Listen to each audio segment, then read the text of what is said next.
এবার ঠিক থাকা উচিত। হ্যাঁ, আই গেস পারফেক্ট। তো আমি একটা বার একটু চেক করে নেই আমার ব্যাচ এলিটস কোথায়।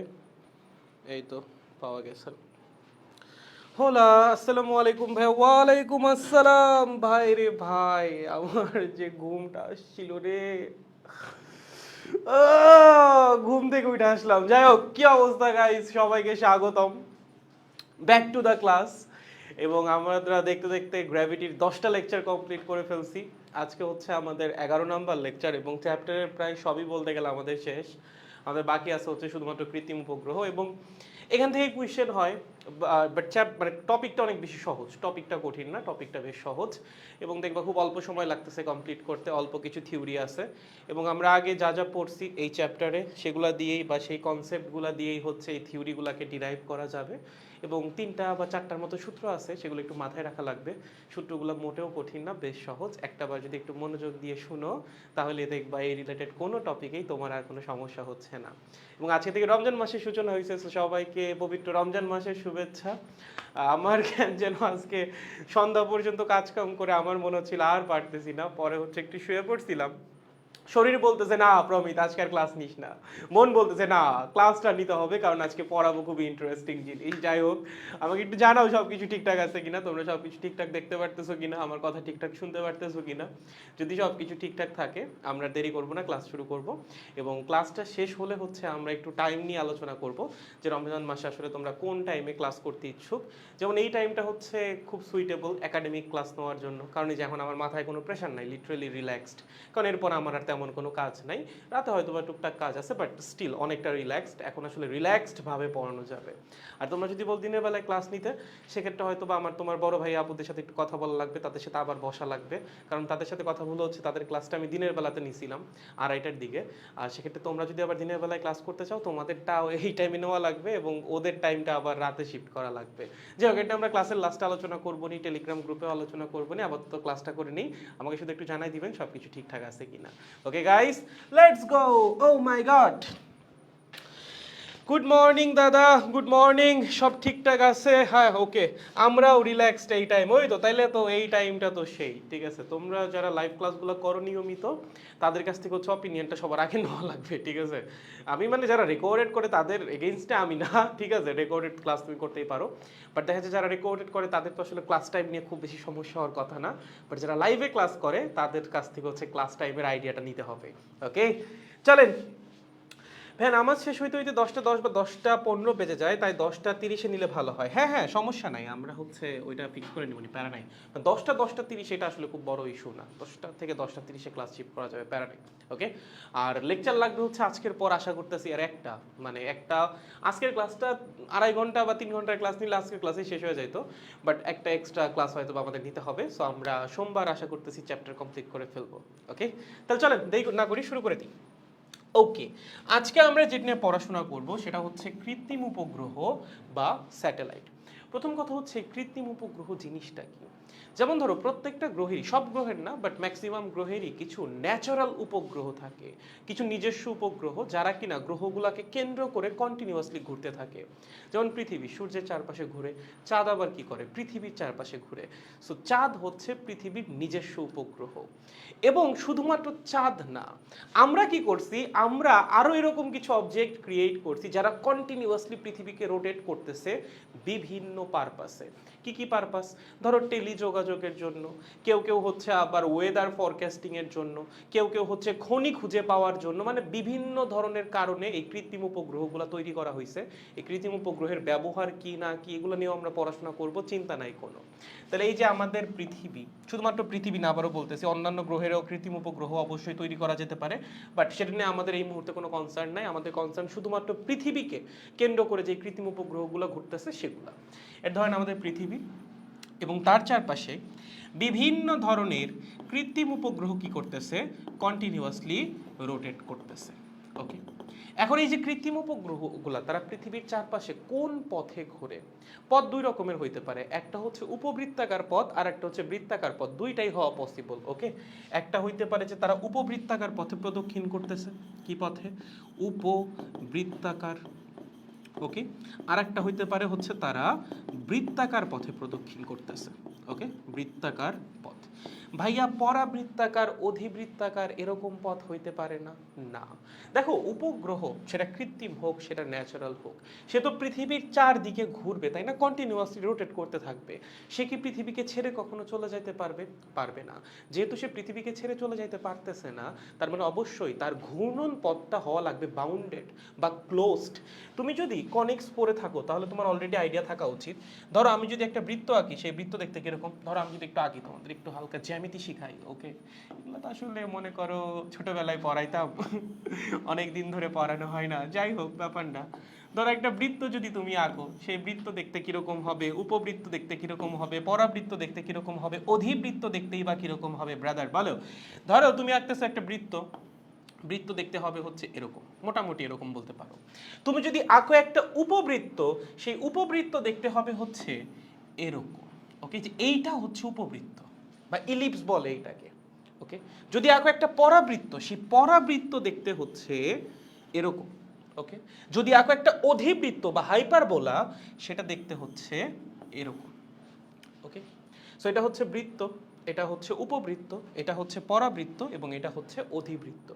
এই চারটার মধ্যে বৃত্ত এবং পরাবৃত্ত হচ্ছে closed path, okay?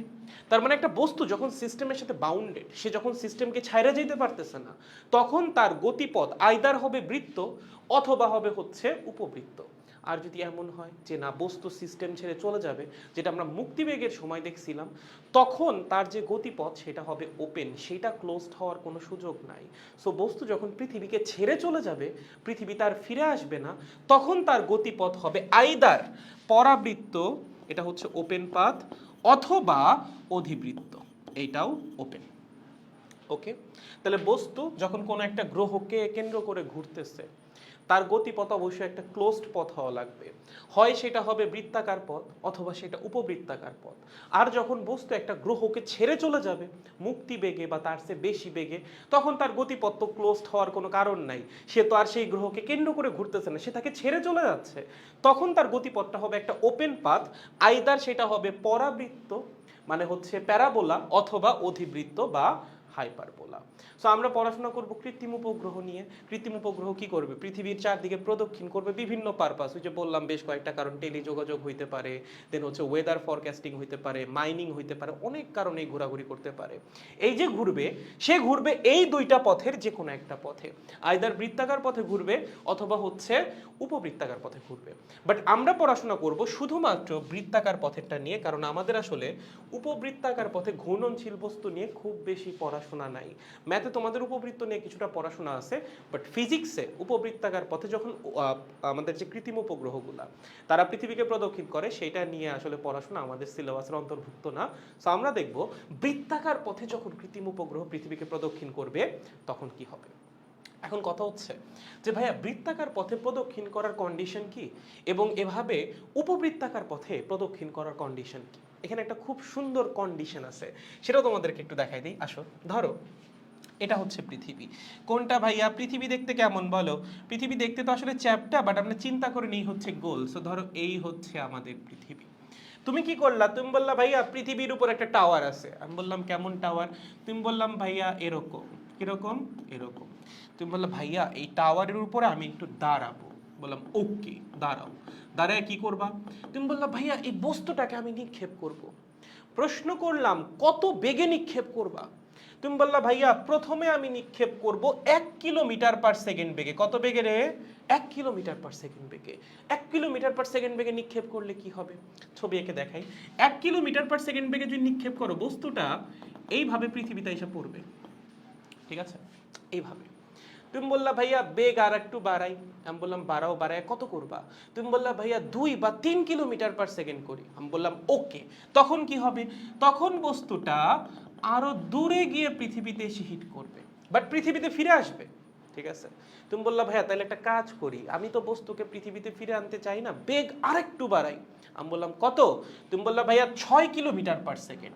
But still দেখলা বস্তু এইভাবে ঘুরে পৃথিবীতেই ফিরে আসতেছে। তুমি বললা ভাইয়া আমার ধৈর্যের ভাত ভেঙে গেছে, এবার আপনিই বলেন যদি আমি বস্তুকে পৃথিবীর চারপাশে ঘুরাইতে চাই তার জন্য কত বেগে নিক্ষেপ করা লাগবে? আমি তোমাকে বললাম একটা কাজ করো, পৃথিবীর উপরে দাঁড়িয়ে তুমি বস্তুকে 7.91 বা 7.92 কিলোমিটার পার সেকেন্ড বেগে নিক্ষেপ করো। তুমি বললা কি হবে ভাইয়া? আমি বললাম নিক্ষেপ করেই দেখো না। তুমি কি করলা? আমার কথায় বিশ্বাস করে নিক্ষেপটা করলা। নিক্ষেপ করলেই তুমি দেখতে পারবা বস্তু পৃথিবীর চারদিকে বৃত্তাকার পথে ঘোরা শুরু করে দিবে। ঠিক আছে? কত বেগে নিক্ষেপ করলে বৃত্তাকার পথে ঘুরবে? যখন তুমি বস্তুকে নিক্ষেপ করবা অ্যাপ্রক্সিমেটলি 7.92 কিলোমিটার পার সেকেন্ড বেগে, অনেক বইয়ে 7.91ও লেখা আছে। ওকে, তুমি বললা ভাই ঠিক আছে 7.91-এ যদি আমি নিক্ষেপ করি বা 92-তে যদি আমি নিক্ষেপ করি, বস্তু এভাবে ঘুরতেছে বৃত্তাকার পথে, দ্যাটস ওকে। আমি যদি এর চেয়ে বেশি বেগে নিক্ষেপ করি তখন কি হবে? আমি বললাম করো। তুমি কি করলা? 7.92-এর চেয়েও বেশি বেগে নিক্ষেপ করলা। তখন কি হবে জানো? তখন বস্তু বৃত্তাকার পথের পরিবর্তে উপবৃত্তাকার পথে প্রদক্ষিণ করা শুরু করে দিবে। যখনই তুমি বেগটা বাড়াবা বস্তু কি করবে?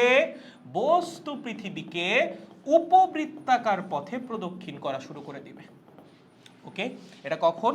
যখন বস্তুর বেগ greater than 7.92 kilometre per second. তুমি বললা ভাইয়া আমি 8 বা 8.5 কিলোমিটার পার সেকেন্ড বেগে নিক্ষেপ করলাম, তখন বস্তু এরকম একটা উপবৃত্তাকার পথে পৃথিবীর চারদিক ঘোরা শুরু করলো। ভাইয়া আমি যদি 10 কিলোমিটার পার সেকেন্ড বেগে নিক্ষেপ করি, আগে নিক্ষেপ করছিলাম 8.5 কিলোমিটার পার সেকেন্ড বেগে, বেগ আমি আর একটু বাড়াইছি ভাইয়া, আমি 10 করছি, তখন কি হবে? তখন বস্তু আর একটু বড় উপবৃত্তাকার পথে পৃথিবীকে কেন্দ্র করে প্রদক্ষিণ করা শুরু করবে। ভাইয়া আমি যদি বেগ 11 করি, কোনো সমস্যা নাই, বস্তু এই উপবৃত্তাকার পথেই ঘুরতে থাকবে আর একটু বড় উপবৃত্তাকার পথে। ভাইয়া যদি আমি বেগ 11.2 করি, তাহলে কি সে আরেকটু বড় উপবৃত্তাকার পথে ঘুরবে? না, কারণ 11.2 হচ্ছে বস্তুর মুক্তিবেগ পৃথিবী পৃষ্ঠে। সো তুমি যদি 11.2 কিলোমিটার পার সেকেন্ড বেগে নিক্ষেপ করে ফেলো, তখন বস্তু আর কোনো ক্লোজড পাথে ঘুরবে না, সে পৃথিবীকে ছেড়ে চলে যাবে। প্রশ্ন হচ্ছে কোন পথে? পৃথিবীকে ছাড়ার পথও কিন্তু দুইটা, কারণ ওপেন পাথও দুই রকম হইতে পারে, একটা হচ্ছে প্যারাবোলিক আর একটা হচ্ছে হাইপারবোলিক। তুমি যদি এক্স্যাক্টলি 11.2 কিলোমিটার পার সেকেন্ড বেগে বস্তুকে নিক্ষেপ করো, যেটা পৃথিবী পৃষ্ঠে মুক্তিবেগ, তাহলে বস্তু পরাবৃত্তাকার পথে পৃথিবীকে ছেড়ে চলে যাবে। কি হবে? সে পরাবৃত্তাকার পথে পৃথিবীকে ছেড়ে চলে যাবে। ওকে, জিনিসটাকে এই দিকেও আঁকতে পারো, সমস্যা নেই, জিনিসটা মানে যেদিকেও হইতে পারে। আমি তো এদিকে আঁকলাম, এটা হতে পারে এই দিক বরাবর। ওকে, এইভাবে সে কি হবে? পৃথিবীকে ছাইরে চলে যাবে, সে আর পৃথিবীর চারপাশে ঘুরবে না। যখনই তুমি মুক্তিবেগে নিক্ষেপ করবা, ওকে, যখন তুমি মুক্তিবেগে নিক্ষেপ করবা কি হবে? সে পৃথিবীকে ছেড়ে চলে যাবে। কোন পথে? এটা হচ্ছে পরাবৃত্তাকার পথ। এখান থেকে কিন্তু এমসিকিউ আছে, হ্যাঁ, পুরো জিনিসটা আমি সামারাইজ করে দিব, প্রথমে একটু শুনো। পুরোটাই সামারাইজ করে লেখাও আছে, জাস্ট একটু শুনে যাও। ওকে, তুমি বললা ভাইয়া বেগ তো এর চেয়েও বেশি হইতে পারে, আমি 12 কিলোমিটার পার সেকেন্ড বেগেও নিক্ষেপ করতে পারি। অবশ্যই পারো। যদি তুমি মুক্তিবেগের চেয়েও বেশি বেগে নিক্ষেপ করো, তখনও বস্তু পৃথিবী ছাড়বে। মুক্তিবেগে পৃথিবী ছেড়ে যাচ্ছে, মুক্তিবেগের চেয়ে বেশি বেগে ছাড়বে না? অবশ্যই ছাড়বে, কিন্তু কোন পথে? সেটাও কি পরাবৃত্তাকার পথে? না, মুক্তিবেগের চেয়ে বেশি বেগে যদি বস্তুকে নিক্ষেপ করা হয়, তখন বস্তু পৃথিবী ছাড়বে অধিবৃত্তাকার পথে। কিভাবে? অধিবৃত্তাকার পথে। যদি ছবি আঁকি, এক্স্যাক্ট আঁকাটা কঠিন হয়ে যাচ্ছে, কারণ পরাবৃত্ত আর অধিবৃত্ত দেখতে অনেকটা একই রকম। সো এটা হচ্ছে যখন ভি বা বেগ is greater than 11.2 kilometre per second, তখন কোন পথে যাবে? তখন যাবে হচ্ছে অধিবৃত্তাকার পথ। ওকে, একদমই সহজ। সো এই রেঞ্জটা সবার একদম মুখস্থ রাখা লাগবে। এখান থেকে এমসিকিউ আসে, এখান থেকে কি আসে? এমসিকিউ আসে। ভাইয়া তাইলে আমি কি মনে রাখবো? তাহলে তোমার মনে রাখা লাগবে হচ্ছে, যদি নিক্ষিপ্ত বস্তুর বেগ, যাকে তুমি পৃথিবী পৃষ্ঠ থেকে নিক্ষেপ করতেছো, এটা কিন্তু পৃথিবী পৃষ্ঠ থেকে। তুমি বললা ভাইয়া আপনি না টাওয়ারের উপরে নিয়ে গেছিলেন, টাওয়ার কি 20 বা 200 কিলোমিটার 2000 কিলোমিটার লম্বা? না, টাওয়ার অল্প একটু লম্বা, 100 মিটার লম্বা, 150 মিটার লম্বা। সো পৃথিবী পৃষ্ঠে মুক্তিবেগও যা, পৃথিবী পৃষ্ঠ থেকে 100 মিটার উপরেও মুক্তিবেগ মোটামুটি সেমই। সো আমরা যেটা দেখতেছি, এটা আসলে পৃথিবী পৃষ্ঠের বেগ বা পৃথিবী পৃষ্ঠের মুক্তিবেগকে চিন্তা করে আমরা হচ্ছে এই রেঞ্জটা সাজাচ্ছি। ওকে, সো এগুলো সব পৃথিবী পৃষ্ঠের জন্য। তুমি যদি পৃথিবী পৃষ্ঠ থেকে সিগনিফিকেন্ট একটা হাইটে উঠো তখন আবার সব ভ্যালু চেঞ্জ হয়ে যাবে, বাট সেটা নিয়ে আমাদের কোনো কনসার্ন নেই, আমাদের কনসার্ন শুধুমাত্র পৃথিবী পৃষ্ঠ নিয়ে। সো তুমি যদি পৃথিবী পৃষ্ঠ থেকে একটা বস্তুকে এমন বেগে নিক্ষেপ করো যে সেই বেগের মান less than 7.92 kilometre per second, প্রশ্ন আসতে পারে ভাইয়া এই 7.92 আসলো কই থেকে? এই 7.92 আসছে হচ্ছে এখান থেকে। তুমি দেখো তো মুক্তি বেগের √2 ভাগের 1 ভাগ কত? দেখো, ক্যালকুলেট করো, ক্যালকুলেটর হাতে নাও। উপরে বসাবা কি? উপরে বসাবা মুক্তি বেগ মানে হচ্ছে 11.2, নিচে বসাবা কি? √2। এবার এই ম্যাগনিটিউডটা বের করো, এটা আসবে হচ্ছে অ্যাপ্রক্স 7.92 কিলোমিটার পার সেকেন্ড। ভাইয়া এটা আমরা কেন নিলাম আর একটু পরে বুঝবো, আপাতত একটু আমার কথাটা বিশ্বাস করা লাগবে, একটু পরে দেখতে পারবা কেন আমরা এখানে √2 দিয়ে ভাগ করে এই রেঞ্জ নিয়ে কাজ করছি। ওকে, সো আপাতত বিশ্বাস করে নাও এই 7.92টা কই থেকে আসছে? ভূপৃষ্ঠে মুক্তিবেগ ডিভাইডেড বাই √2। Okay fine. তো তুমি যদি এর চেয়ে কম বেগে নিক্ষেপ করো পৃথিবী পৃষ্ঠ থেকে একটা বস্তুকে, তুমি যদি এর চেয়ে কম বেগে নিক্ষেপ করো তখন যেটা হবে, বস্তু উপবৃত্তাকার পথে পৃথিবীতে ফিরে আসবে। কি হবে? বস্তু উপবৃত্তাকার পথে পৃথিবীতে ফিরে আসবে। ওকে, পৃথিবীতে ফিরে আসবে তার মানে সে কিন্তু পৃথিবীর চারপাশে ঘুরবে না, পৃথিবীতে ব্যাক করবে বা ফিরে আসবে। যদি নিক্ষিপ্ত বস্তুর বেগ হয় 7.92 কিলোমিটার পার সেকেন্ড, এখন এমন হইতে পারে 1-2 বার ঘুরে তারপর ফিরে আসলো, বাট ফিরে সে আসবে, সে সারা জীবন ঘুরতে পারবে না যদি তোমার নিক্ষিপ্ত বস্তুর বেগ less than 7.92 kilometre per second হয়। যদি তোমার নিক্ষিপ্ত বস্তুর বেগ হয় এক্স্যাক্টলি 7.92, যে ভাইয়া আমি যে বস্তুকে নিক্ষেপ করছি তার বেগ একদম 7.92 কিলোমিটার পার সেকেন্ড, তখন কি বস্তু পৃথিবীতে ফিরে আসবে? না, বস্তু পৃথিবীর চারদিকে প্রদক্ষিণ করবে। কোন পথে? বৃত্তাকার পথে। তো তোমার নিক্ষিপ্ত বস্তুর বেগ যদি হয় 7.92, তাহলে বস্তু কি করবে? বস্তু পৃথিবীকে বৃত্তাকার পথে প্রদক্ষিণ করবে। পৃথিবীকে বৃত্তাকার পথে কি করবে? প্রদক্ষিণ করবে। বুঝেছো? সহজ একদম, ঠিক আছে। ভাইয়া বেগ যদি এর চেয়ে বেশি হয়, আমি বললাম কত বেশি? তুমি বললা ভাইয়া 7.92 চেয়ে বেশি, কিন্তু 11.2 চেয়ে আবার কম, কারণ 11.2 হইলেই তো বস্তু আবার ছাড়াই চলে যাবে, তাই না? সো বেগ 7.92 চেয়ে বেশি হওয়া লাগবে, বাট 11.2 চেয়ে কিন্তু আবার কম হওয়া লাগবে। সো যদি তোমার নিক্ষিপ্ত বস্তুর বেগ 7.92 চেয়ে বেশি হয় কিন্তু 11.2 কিলোমিটার পার সেকেন্ডের চেয়ে কম হয়, সেক্ষেত্রেও বস্তু পৃথিবীকে প্রদক্ষিণ করবে। কোন পথে? বৃত্তাকার পথে? না, উপবৃত্তাকার পথে। সো তোমার নিক্ষিপ্ত বস্তুর বেগ যদি এই রেঞ্জে থাকে তাহলে বস্তু পৃথিবীকে উপবৃত্তাকার পথে প্রদক্ষিণ করবে। লেখো কি হবে? বস্তু পৃথিবীকে উপবৃত্তাকার পথে প্রদক্ষিণ করবে। ওকে, পথে প্রদক্ষিণ করবে। সহজ, মনে থাকবে। ভাইয়া যদি নিক্ষিপ্ত বস্তুর বেগ হয় মুক্তি বেগের সমান 11.2, তাহলে কি হবে? যদি নিক্ষিপ্ত বস্তুর বেগ হয় একদম এক্স্যাক্ট 11.2 কিলোমিটার পার সেকেন্ড বা মুক্তি বেগের সমান, সেই ক্ষেত্রে বস্তুকে আর পৃথিবীতে রাখা সম্ভব না বা পৃথিবীর চারপাশে ঘোরানো সম্ভব না। সে পেয়ে গেছে মুক্তি বেগ, সে বলবে খতম, টাটা বাই বাই, সে চলে যাবে পৃথিবী ছেড়ে। কোন পথে যাবে? বৃত্তাকার পথে। বৃত্তাকার পথে তো সে ঘুরবে, যাবে কেমনে? উপবৃত্তাকার পথে। উপবৃত্তাকার পথেও তো সে ঘুরবে, যাইতে তো পারবে না, যাবে হচ্ছে পরাবৃত্তাকার পথে। তাহলে কি হবে? যদি মুক্তিবেগে তুমি বস্তুকে নিক্ষেপ করো, সে গ্রহকে ত্যাগ করে চলে যাবে কোন পথে? পরাবৃত্তাকার পথে। তাহলে পরাবৃত্তাকার পথে পৃথিবী ছেড়ে চলে যাবে। ওকে, পথে আহা আহা এটাকে মুছে দাও। পথে কি করবে?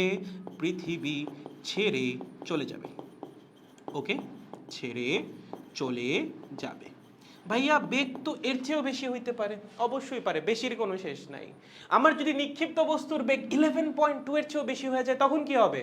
তখনও বস্তু পৃথিবী ছেড়ে যাবে, বাট পরাবৃত্তাকার পথে না। কোন পথে? সে চলে যাবে হচ্ছে অধিবৃত্তাকার পথে। ওকে, এটা একটু লিখে নাও, আমার এখানে জায়গা নাই দেখে হচ্ছে আর লিখতেছি না। ওকে, সো এই রেঞ্জটা হচ্ছে একটু মাথায় রাখা লাগবে। এখন ভাইয়া যদি আমাকে পৃথিবী না দিয়ে অন্য কোনো গ্রহ দেয় তখন আমি কি করব? তখন আসলে কোনো ব্যাপার না, এটা হ্যাক্সটা আমি একটু বলে দিই। যে কোনো গ্রহ যদি দিয়ে দেয় এই রেঞ্জ বের করে ফেলা হচ্ছে এক চুটকির ব্যাপার। ঠিক আছে, চলো কেমনে? ধরো তোমাকে দিল মঙ্গল, বললা জঙ্গলে মঙ্গল, এটা হচ্ছে মঙ্গল। ওকে, কোন গ্রহ? মঙ্গল গ্রহ। তুমি বললা মঙ্গল গ্রহ থেকে একটা বস্তুকে নিক্ষেপ করা হয়েছে, ধরো কথার কথা 8 কিলোমিটার পার সেকেন্ড বেগে। প্রশ্ন করছে এই গ্রহ কি, সরি এই যে বস্তুটা যাকে নিক্ষেপ করা হলো মঙ্গল থেকে 8 কিলোমিটার পার সেকেন্ড বেগে, তার বর্তমান অবস্থা কি? সে কি মঙ্গলের চারপাশে ঘুরবে? ঘুরলেও কোন পথে ঘুরবে? নাকি সে মঙ্গল ছেড়ে চলে যাবে? খুবই সহজ, তুমি দেখবা মঙ্গলের মুক্তিবেগ কত। প্রথমে তোমার দেখা লাগবে কি মঙ্গলের মুক্তিবেগ কত। মঙ্গল না, যে কোনো গ্রহ থাকলে সেটা পৃথিবী হোক, মঙ্গল হোক, চাঁদ হোক, বা ধরো শুক্র গ্রহ হোক, যা খুশি হোক না কেন, সবার জন্য এই জেনারেল রুল বা জেনারেল ফর্মুলা সব সময় খাটবে। যদি নিক্ষিপ্ত বস্তুর বেগ হয় মুক্তিবেগের √2 ভাগের 1 ভাগের চেয়েও ছোট, তাহলে বস্তু আর ওই গ্রহকে অতিক্রম করতে পারবে না, বা বস্তু ওই গ্রহের চারপাশে ঘুরতেও পারবে না। কি হবে? বস্তু উপবৃত্তাকার পথে, উপবৃত্তাকার পথ নাকি পরাবৃত্তাকার পথে, যেটা হোক যে কোনো একটা পথে, পরাবৃত্তাকার পথ হইতে পারে, এটা মানে উপবৃত্ত লিখছি আমি না, এটা উপ না, এটা পরা না উপই আছে, ঠিক আছে উপই হবে। উপবৃত্তাকার পথে হচ্ছে পৃথিবীতে ফিরে আসবে। হ্যাঁ, উপবৃত্তাকার পথে পৃথিবীতে ফিরে আসবে। তো তোমার নিক্ষিপ্ত বস্তুর বেগ যদি হয় মুক্তি বেগের √2 ভাগের 1 ভাগের চেয়েও ছোট, তাহলে বস্তু কি করবে? উপবৃত্তাকার পথে ওই গ্রহের পৃষ্ঠে আবার ফিরে আসবে। ঠিক আছে, তাহলে কি হবে? উপবৃত্তাকার পথে গ্রহে ফিরে আসবে। ওকে, যে কোনো গ্রহের জন্য উপবৃত্তাকার পথে গ্রহে ফিরে আসবে। পৃথিবীর জন্য এই যে এই ভ্যালুটা তোমার v/√2, এটা ছিল হচ্ছে 7.92। মঙ্গলের মুক্তিবেগ যদি হয় ধরো কথার কথা 8, তাহলে মঙ্গলের জন্য এই ভ্যালু কত হবে? 8/√2। শুক্রর জন্য এই ভ্যালু v এর মান যদি হয় 5, তাহলে এইটার মান কত হবে? 5/√2।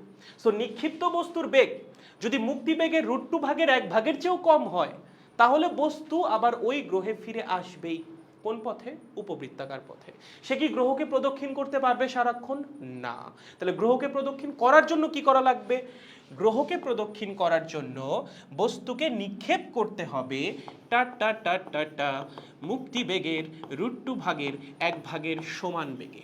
যদি এই বেগে তুমি বস্তুকে নিক্ষেপ করতে পারো, ধরো মঙ্গলে দাঁড়ায় আসো, মঙ্গলের মুক্তিবেগের মান এখানে বসাও, √2 দিয়ে ভাগ করো, যেই মানটা আসবে সেই বেগে যদি তুমি বস্তুকে নিক্ষেপ করতে পারো, তাহলে বস্তু মঙ্গল গ্রহকেই বৃত্তাকার পথে প্রদক্ষিণ করবে। ওকে, তাহলে যে কোনো গ্রহের মুক্তিবেগের √2 ভাগের 1 ভাগ বেগ নিয়ে যদি আপনি কোনো বস্তুকে নিক্ষেপ করতে পারেন, সেই বস্তু কি করবে? ওই গ্রহকে বৃত্তাকার পথে প্রদক্ষিণ করবে। ঠিক আছে, তাহলে কি হবে? গ্রহকে বৃত্তাকার পথে প্রদক্ষিণ করবে। ওকে, বৃত্তাকার পথে প্রদক্ষিণ করবে। মনে থাকবে? সহজ। ভাইয়া যদি বেগ বাড়াই কতখানি বাড়াবা? যদি বেগ হয় মুক্তিবেগের √2 ভাগের 1 ভাগ থেকে মুক্তিবেগের মাঝামাঝি কিছু একটা, সেক্ষেত্রে কি হবে? সেক্ষেত্রেও বস্তু প্রদক্ষিণ করবে, তবে কোন পথে? উপবৃত্তাকার পথে। গ্রহকে উপবৃত্তাকার পথে প্রদক্ষিণ করবে। লেখো, উপবৃত্তাকার পথে প্রদক্ষিণ করবে। সহজ, মনে থাকবে। এটা কিন্তু যে কোনো গ্রহের জন্য অ্যাপ্লিকেবল রে, শুধুমাত্র পৃথিবী না। ভাইয়া যদি বেগ হয় মুক্তিবেগের সমান, তাহলে ভাইয়া কেমনে প্রদক্ষিণ করবে? হাপ, মুক্তিবেগের সমান হলে প্রদক্ষিণ করবে কেন? গ্রহ ছেড়ে চলে যাবে। কোন পথে চলে যাবে বলো? যাবে হচ্ছে পরাবৃত্তাকার পথে। পরাবৃত্তাকার পথে গ্রহ ছেড়ে চলে যাবে। ওকে, গ্রহ ছেড়ে চলে যাবে, একদম সহজ। ওকে ভাইয়া যদি বেগ হয় মুক্তিবেগের চেয়েও বেশি, কোনো সমস্যা নাই, এবারও গ্রহ ছেড়ে চলে যাবে, কিন্তু কোন পথে চলে যাবে? পরাবৃত্তাকার পথে না, হাইপারবোলা বা অধিবৃত্তাকার পথে। লেখো, কোন পথে চলে যাবে? অধিবৃত্তাকার পথে গ্রহ ছেড়ে চলে যাবে। ওকে, সো যে কোনো গ্রহের জন্যই এই রেঞ্জটা অ্যাপ্লিকেবল। এই v/√2 কই থেকে আসছে এটা আমরা সামনে পড়বো, একটু ধৈর্য ধরা লাগবে। আপাতত এটা একটু মাথায় রাখা লাগবে। পৃথিবীর জন্য এই মানটা মুখস্থ করে রাখতে পারো, বা 11.2 কে √2 দিয়ে ভাগ করলে তুমি আসলে ভ্যালুটা পেয়ে যাবা। সো যেমনে তোমার মনে রাখতে সুবিধা হয়। ওকে, এটা তোমাদের সামনে নেক্সট পেজে গোছানো অবস্থায় লেখা আছে। এই যে দেখো, এখানে হচ্ছে v² দিয়ে লেখা আছে। হ্যাঁ দেখো, v² এর মান যদি লেস দেন v²/2 হয়, তার মানে কি v এর মান যদি লেস দেন v/√2 হয়, ওই একই কথাই। ওকে, সো তুমি আইদার স্কোয়ার দিয়েও প্রকাশ করতে পারো, অথবা হচ্ছে দুই পাশে রুট করে v less than v by root two লিখতে পারো। স্কোয়ার দিয়ে প্রকাশ করলে এখানে 2 আসবে, আর যদি স্কোয়ার ছাড়া লেখো সেক্ষেত্রে হচ্ছে এখানে রুট 2 আসবে। ওকে, মাথায় থাকে যেন এই জিনিসটা এখানে লেখা আছে যে নিক্ষিপ্ত বস্তুর বেগ v স্কোয়ার যদি less than v square by 2 হয়, মানে উৎক্ষেপণ বেগ যদি 7.92 কিলোমিটার পার সেকেন্ড অপেক্ষা কম হয়, এটা হচ্ছে পৃথিবীর জন্য, তাহলে বস্তু উপবৃত্তাকার পথে পৃথিবীকে প্রদক্ষিণ করবে এবং অবশেষে কোথায় ফিরে আসবে? পৃথিবীতেই ফিরে আসবে। ধরো তুমি 1 কিলোমিটার পার সেকেন্ড বেগে নিক্ষেপ করলা, ডিরেক্ট পৃথিবীতে ফিরে আসবে। 2 কিলোমিটার পার সেকেন্ড বেগে নিক্ষেপ করলা, একটু দূরে যায় পৃথিবীতে ফিরে আসবে। 5 কিলোমিটার পার সেকেন্ড বেগে নিক্ষেপ করলা, 2 বার ঘুরে পৃথিবীতে ফিরে আসবে, বাট পৃথিবীতে ফিরে আসবে। যদি এক্স্যাক্ট 7.92 বেগে নিক্ষেপ করতে পারো, সেক্ষেত্রে বৃত্তাকার পথে পৃথিবীকে প্রদক্ষিণ করবে। যদি 7.92-র চেয়ে বেশি বেগে কিন্তু মুক্তিবেগের চেয়ে কম বেগে নিক্ষেপ করো, তাহলে উপবৃত্তাকার পথে পৃথিবীকে প্রদক্ষিণ করতে থাকবে। যদি মুক্তি বেগে নিক্ষেপ করো, তাহলে পরাবৃত্তাকার পথে পৃথিবী ছেড়ে চলে যাবে। যদি মুক্তি বেগের চেয়ে বেশি বেগে নিক্ষেপ করো, অধিবৃত্তাকার পথে পৃথিবী ছেড়ে চলে যাবে। এখান থেকে একটা এমসিকিউ কিন্তু আসবে কোনো না কোনো পরীক্ষায়। বারবার বলতেছি, এটা এতবার করে বলার কারণে একটাই, কোনো না কোনো পরীক্ষায় তুমি এই 5টার মধ্যে যে কোনো একটা এমসিকিউতে পাইতে যাইতেছো, এটা যেন মনে থাকে। থাকবে? শিওর? গুড। তাহলে বুঝে গেছে এই পর্যন্ত।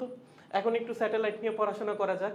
প্রথমেই কিছুটা মুখস্থ জিনিস করা লাগলো, বাট কিছু করার নাই, এগুলো পরীক্ষায় আসেন। এইবার হচ্ছে আমরা একটু কৃত্রিম উপগ্রহ নিয়ে আলোচনা শুরু করি।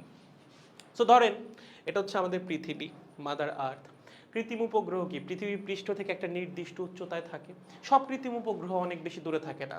ধরো আমাদের একটা বড় সড়ো পোর্শন 70 থেকে 80% কৃত্রিম উপগ্রহ ভূপৃষ্ঠের খুবই কাছাকাছি উচ্চতায় থাকে। লাইক ধরো 1 কিলোমিটার 2 কিলোমিটার এরকম একটা হাইটে থাকে। বাট আরও অনেক উপগ্রহ আছে যারা কিনা তোমার ধরো 10,000 কিলোমিটার, 20,000 কিলোমিটার, 36,000 কিলোমিটার এরকম রেঞ্জের হাইটেও থাকে। সেগুলো নিয়ে আমাদের পড়াশোনা আছে। সো আমরা প্রথমে হচ্ছে একটা ইন জেনারেল এক্সপ্রেশন প্রমাণ করব, দেন হচ্ছে আমরা দেখব যেগুলো তোমার ভূপৃষ্ঠের কাছাকাছি থাকে। ওকে, ভূপৃষ্ঠের কাছাকাছি যে উপগ্রহ থাকে যেগুলোকে বলা হয় অরবিটাল স্যাটেলাইট, সেগুলোর জন্য কি হবে, কারণ সেগুলো থেকেই হচ্ছে আমরা এই মানটা পাবো 7.92। ওকে, তাহলে আমরা প্রথমে ধরলাম আমাদের কাছে একটা কৃত্রিম উপগ্রহ আছে, সেটাকে আমরা নিয়ে যাইতে চাই হচ্ছে এখানে। কোথায়? এখানে। ওকে, এখানে কিভাবে নিয়ে যাব সেইটা আপাতত আমাদের কনসার্ন না, নিয়ে যাওয়ার অনেক প্রসেস আছে। কৃত্রিম উপগ্রহকে একটা কক্ষপথে নিয়ে যাওয়ার আগে প্রথমে পার্কিং কক্ষপথে ঘোরানো হয়, দেন আস্তে আস্তে বেগটাকে বৃদ্ধি করে তার মেইন কক্ষপথে নিয়ে যাওয়া হয়, বহুত প্রসেস আছে, বাট সেটা নিয়ে আমাদের এখানে পড়াশোনা নাই। ধরো আমরা কৃত্রিম উপগ্রহকে নিয়ে গেছি ভূপৃষ্ঠ থেকে h মিটার উচ্চতায়, এবার কি হবে? সে কি এখানেই থাকবে, এভাবে দাঁড়াই থাকবে? না, সে বৃত্তাকার পথে পৃথিবীকে প্রদক্ষিণ করবে। ভাইয়া বৃত্তাকার পথেই যে প্রদক্ষিণ করবে এটা আপনি কেমনে জানলেন? উপবৃত্তাকার পথেও তো করতে পারে, অবশ্যই করতে পারে, বাট সেটা নিয়ে আমাদের পড়াশোনা নাই। আমাদের পড়াশোনা শুধুমাত্র বৃত্তাকার পথে যে কৃত্রিম উপগ্রহগুলো প্রদক্ষিণ করবে তাদের নিয়ে। তাহলে ধরেন আমাদের কাছে এরকম একটা কৃত্রিম উপগ্রহ আছে যে কিনা বৃত্তাকার পথে পৃথিবীকে প্রদক্ষিণ করতেছে। কত উচ্চতায়? পৃথিবী পৃষ্ঠ থেকে h মিটার উচ্চতায়। এখন যদি তোমাকে আমি প্রশ্ন করি কৃত্রিম উপগ্রহের বেগ কত ভাইয়া, তুমি কি সেটা বের করতে পারবা? অবশ্যই পারা উচিত। কিভাবে পারা উচিত চিন্তা করে দেখো। এই কৃত্রিম উপগ্রহের ভর আমি ধরলাম mkg। কত? mkg। এবং পৃথিবীর ভর হচ্ছে ক্যাপিটাল mkg। বলো তো পৃথিবীর কেন্দ্র থেকে এই কৃত্রিম উপগ্রহের দূরত্ব কত? ভাইয়া h মিটার। বেটা h মিটার তো পৃষ্ঠ থেকে দূরত্ব, কেন্দ্র থেকে দূরত্ব কি h মিটার নাকি? কেন্দ্র থেকে পৃষ্ঠ পর্যন্ত দূরত্ব কত? কেন্দ্র থেকে পৃষ্ঠ পর্যন্ত দূরত্ব হচ্ছে ভাইয়া r মিটার। তাহলে ভাইয়া কেন্দ্র থেকে কৃত্রিম উপগ্রহের দূরত্ব কত? সেন্টার থেকে কৃত্রিম উপগ্রহের ডিস্টেন্স হচ্ছে r প্লাস h মিটার। ঠিক আছে, তার মানে এই যে কৃত্রিম উপগ্রহটা সে পৃথিবীর পৃষ্ঠ থেকে আসে h মিটার উপরে, তাহলে পৃথিবীর কেন্দ্র থেকে আসে r প্লাস h মিটার উপরে। একটা কথা বললো, এই কৃত্রিম উপগ্রহ কি পৃথিবীর মহাকর্ষীয় ক্ষেত্রের বাইরে গেছে? যাইতো যদি তুমি মুক্তিবেগে নিক্ষেপ করতে পারতা। মুক্তিবেগে নিক্ষেপ করলে তো সে কৃত্রিম উপগ্রহই হইতো না, সে পৃথিবীর চারপাশে প্রদক্ষিণ করতেছে। দ্যাট মিনস সে পৃথিবীর মহাকর্ষীয় ক্ষেত্রের ভিতরেই আছে। সে পৃথিবীর মহাকর্ষীয় ক্ষেত্রের বাইরে যদি যাইতো, সে কখনোই এভাবে বৃত্তাকার পথে প্রদক্ষিণ করতো না, বা কোনো বাউন্ডেড পথে বা একটা ক্লোজড পাথে কখনোই প্রদক্ষিণ করতো না। যখন একটা বস্তু সিস্টেম থেকে চলে যাবে তখন সে যাবে হচ্ছে একটা ওপেন পাথে, ক্লোজড পাথে কখনোই না। যেই সিস্টেমই বা যেই বস্তুই সিস্টেমে একটা ক্লোজড পাথে ঘুরতেছে সে অবশ্যই সিস্টেমের সাথে বাউন্ডেড, একটা নির্দিষ্ট শক্তি দ্বারা সে সিস্টেমের সাথে আটকায় আছে। তার মানে অবশ্যই কৃত্রিম উপগ্রহ পৃথিবীর মহাকর্ষীয় ক্ষেত্রের ভিতরে আছে। যদি ভিতরে থাকে পৃথিবী অবশ্যই ওর উপর একটা মহাকর্ষ বল প্রয়োগ করবে। প্রশ্ন হচ্ছে কতখানি মহাকর্ষ বল প্রয়োগ করবে? পৃথিবীর ভর ক্যাপিটাল এম কেজি, কৃত্রিম উপগ্রহের ভর স্মল এম কেজি, দুজনের সেন্টারের মধ্যবর্তী দূরত্ব আর প্লাস এইচ। বলে তো এই স্যাটেলাইটের উপর পৃথিবী কতখানি বল প্রয়োগ করবে? নিউটনের মহাকর্ষীয় সূত্র GMM divided by R square. তার মানে পৃথিবী এই কৃত্রিম উপগ্রহের উপর মহাকর্ষ বল প্রয়োগ করবে GMM divided by centre to সেন্টারের distance R plus H whole square. ঠিক আছে, সহজ। এখন ভাইয়া এই কৃত্রিম উপগ্রহ ঘুরতেছে কোন পথে? বৃত্তাকার পথে। যে কোনো বস্তু বৃত্তাকার পথে ঘোরার জন্য কি দরকার হয়? কেন্দ্রমুখী বল দরকার হয়। তার মানে এই যে কৃত্রিম উপগ্রহ তার উপর অবশ্যই একটা কেন্দ্রমুখী বল কাজ করতেছে। কোন দিকে? ব্যাসার্ধ বরাবর কেন্দ্রের দিকে, এই দিকে কাজ করে হচ্ছে কেন্দ্রমুখী বল। কেন্দ্রমুখী বল কি কোনো নিজস্ব বল? না, অন্য কোনো একটা বল কেন্দ্রমুখী বল হিসেবে কাজ করে বা কেন্দ্রমুখী বলের যোগান দেয়। বলো তো এই ব্যাসার্ধ বরাবর কেন্দ্রের দিকে কি এমন ফোর্স আছে যে কিনা কেন্দ্রমুখী বল হিসেবে কাজ করতে পারে? খুবই সহজ, মহাকর্ষ বল। পৃথিবী এই কৃত্রিম উপগ্রহের উপর একটা মহাকর্ষ বল প্রয়োগ করবে, যেই মহাকর্ষ বলটা কেন্দ্রমুখী বল হিসেবে কাজ করবে এবং কৃত্রিম উপগ্রহ বা স্যাটেলাইটটাকে পৃথিবীর চারপাশে ঘোরাবে। তাহলে আমি ধরলাম এই স্যাটেলাইটের ভেলোসিটি হচ্ছে ভি। ধরো এইভাবে ঘুরতেছে, ওর ভেলোসিটি কত? ভি। ওর ঘূর্ণন পথের ব্যাসার্ধ কত? সে ঘুরতেছে কেমনে?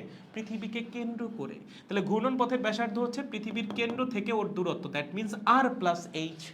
তাহলে ওর বেগ যদি হয় ভি, ঘূর্ণন পথের ব্যাসার্ধ যদি হয় আর প্লাস এইচ, তাহলে কেন্দ্রমুখী বলের মান কত হবে? প্রয়োজনীয় কেন্দ্রমুখী বলের মান হবে এম ভি স্কোয়ার্ড বাই ঘূর্ণন পথের ব্যাসার্ধ আর প্লাস এইচ। ওকে, তার মানে এতখানি কেন্দ্রমুখী বল কৃত্রিম উপগ্রহটা লাগবে এই আর প্লাস এইচ ব্যাসার্ধের একটা বৃত্তাকার পথে ভি বেগে ঘোরার জন্য। এই কেন্দ্রমুখী বল সে পাবে কই থেকে? মহাকর্ষ বল থেকে। মহাকর্ষ বল এখানে কেন্দ্রমুখী বলের যোগান দিবে বা কেন্দ্রমুখী বল হিসেবে কাজ করবে। যেমনটা পৃথিবীর ক্ষেত্রেও হয়। পৃথিবী যে সূর্যের চারপাশে ঘুরে, কেমনে ঘুরে? সূর্য পৃথিবীর উপর মহাকর্ষ বল প্রয়োগ করে এবং সেই মহাকর্ষ বল কাজ করে কেন্দ্রমুখী বল হিসেবে এবং কাজ করে পৃথিবীকে সূর্যের চারপাশে ঘোরায়। সেম জিনিস চাঁদের সাথেও, চাঁদের উপর পৃথিবী একটা মহাকর্ষ বল প্রয়োগ করে, সেটা কাজ করে কেন্দ্রমুখী বল হিসেবে এবং তার জন্যই চাঁদ পৃথিবীর চারপাশে ঘুরতে থাকে বৃত্তাকার পথে। সেম কাহিনী স্যাটেলাইটেও। স্যাটেলাইটের উপরেও পৃথিবী একটা মহাকর্ষ বল প্রয়োগ করবে এবং সেই মহাকর্ষ বলটা কাজ করবে কেন্দ্রমুখী বল হিসাবে এবং স্যাটেলাইটটাকে পৃথিবীর চারদিকে ঘোরাইতে থাকবে। দ্যাট মিন্স এই যে মহাকর্ষ বল সেটাই যোগান দিবে এই কেন্দ্রমুখী বলের। তাহলে আমরা অবশ্যই লিখতে পারি এই দুইটার মান সমান। That means M V square by R plus H, যেটা আমাদের লাগবে সেটা আমরা পাবো কই থেকে? মহাকর্ষ বল থেকে। GMM divided by R plus H whole square. বুঝছো? সহজ একদম। তাহলে দুই পাশ থেকে এম এম কাটো, আর প্লাস এইচ একটা কাটো, আসবে হচ্ছে V square is equals to GM divided by R plus H. That means V is equals to root over GM by R plus H. Okay, এইটা হচ্ছে একটা স্যাটেলাইটের বেগ বের করার জেনারেল ফর্মুলা, যে কোনো স্যাটেলাইটের। এবং দেখো এখানে কিন্তু স্যাটেলাইটের ভর নাই ফর্মুলাতে, কি আছে? স্যাটেলাইটের হাইটটা আছে। তার মানে একটা স্যাটেলাইটের ভেলোসিটি বা বেগ তার ভরের উপর নির্ভর করে না, সে পৃথিবী পৃষ্ঠ থেকে কত উচ্চতায় আছে শুধুমাত্র তার উপর নির্ভর করে। কারণ পৃথিবীর ভর ক্যাপিটাল এম কনস্ট্যান্ট, পৃথিবীর ব্যাসার্ধ capital R constant, capital G মহাকর্ষীয় ধ্রুবক কনস্ট্যান্ট, ভ্যারিয়েবলকে ভ্যারিয়েবল হচ্ছে শুধুমাত্র এইচ। তার মানে একটা কৃত্রিম উপগ্রহের বেগ নির্ভর করে কিসের উপর? তার ভরের উপর না, নির্ভর করে হচ্ছে পৃথিবী পৃষ্ঠ থেকে বা ভূপৃষ্ঠ থেকে তার হাইট বা উচ্চতার উপর। মনে থাকবে?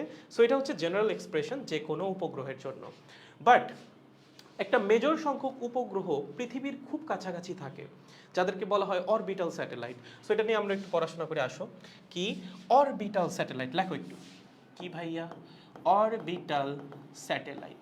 অরবিটাল স্যাটেলাইট কাদেরকে বলা হয়? যেই স্যাটেলাইট বা কৃত্রিম উপগ্রহগুলা ভূপৃষ্ঠের খুবই কাছাকাছি থাকে। ওকে, তাহলে লেখেন এগুলা কারা? যারা ভূপৃষ্ঠের খুব কাছাকাছি অবস্থিত, যারা ভূপৃষ্ঠের খুবই কাছাকাছি অবস্থিত, তাদেরকে কি বলা হয়? তাদেরকে বলা হয় অরবিটাল স্যাটেলাইট। এখন ভাইয়া আমার স্যাটেলাইট যদি ভূপৃষ্ঠের খুব কাছাকাছি অবস্থিত হয় তাহলে তার বেগের ফর্মুলায় কি পরিবর্তন আসবে? আহামরি কোনো পরিবর্তন আসবে না। বলো স্যাটেলাইটের বেগের ফর্মুলা কি ছিল? মাত্রই পড়লাম, v is equals to √gm divided by r plus h। ওকে, এখন ধরো তোমার একটা কোয়েশ্চেন দিয়ে দিছে, দিয়ে বলতে হচ্ছে এক পৃথিবীর চারপাশে একটা স্যাটেলাইট ঘুরতেছে, তার বেগ কত? আর কিচ্ছু বলে নাই, কি বলছে? পৃথিবীর চারপাশে একটা স্যাটেলাইট ঘুরতেছে, তার বেগ কত? তার মানে তোমাকে বের করতে বলছে অরবিটাল স্যাটেলাইটের বেগ। কারণ যখন তোমাকে অরবিটাল স্যাটেলাইটের জন্য বেগ বের করতে বলবে তখন তোমাকে হাইট দিয়ে দিবে না। কেন দিয়ে দিবে না? ভাইয়া অরবিটাল স্যাটেলাইটের হাইট হয় হচ্ছে ধরো 10 কিলোমিটার, বা ধরো কথার কথা 20 কিলোমিটার, বা ধরো সর্বোচ্চ 50 কিলোমিটার। এই 20 কিলোমিটার, 10 কিলোমিটার, 50 কিলোমিটার এগুলা কি পৃথিবীর ব্যাসার্ধের তুলনায় অনেক ছোট না? অনেক ছোট। পৃথিবীর ব্যাসার্ধ কত? 6400 কিলোমিটার। তার সাথে 20 যোগ করাও যা, না করাও তাই, 50 যোগ করাও যা, না করাও তাই, আহামরি কোনো চেঞ্জ ভ্যালুতে আসবে না। সো যখন তোমাকে অরবিটাল স্যাটেলাইটের ভ্যালু বের করতে বলবে বা অরবিটাল স্যাটেলাইটের বেগের মান বের করতে বলবে, তোমার মাথায় রাখা লাগবে অরবিটাল স্যাটেলাইট ভূপৃষ্ঠের খুবই কাছাকাছি থাকে, তার মানে তার এইচ এর মান অনেক কম। এইচ এর মান কার চেয়ে অনেক কম? পৃথিবীর ব্যাসার্ধের চেয়ে অনেক কম। ভাইয়া সেটা হইলে সুবিধা কি? সুবিধা হচ্ছে যখন এইচ এর মান আর এর চেয়ে অনেক কম হবে তখন তুমি আর প্লাস এইচ কে অলমোস্ট আর ধরেই ম্যাথ সলভ করতে পারবা।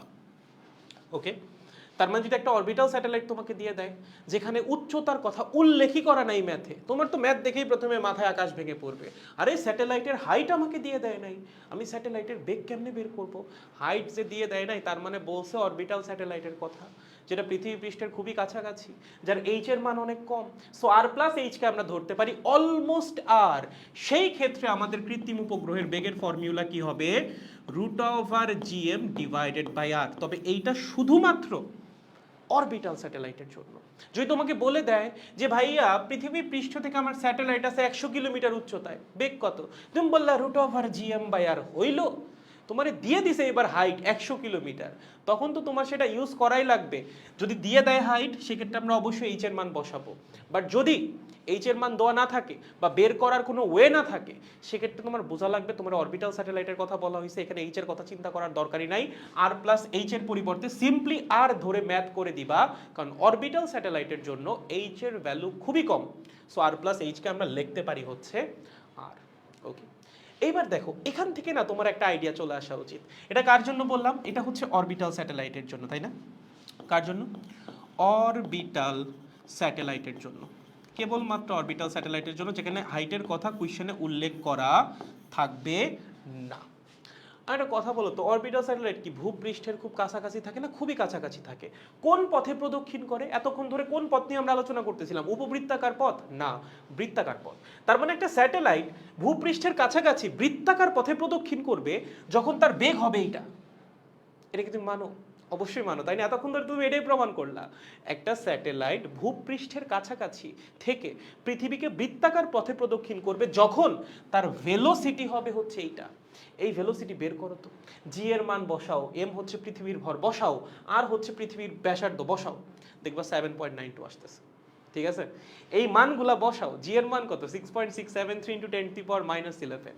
এম কি? পৃথিবীর ভর 6 × 10⁻24। আর কি? পৃথিবীর ব্যাসার্ধ 6.4 × 10⁻6। এই মানগুলা বসায় তুমি যদি বেগের মান বের করো তুমি দেখবা বেগের মান আসছে 7.92 kilometre per second. What does it মিন?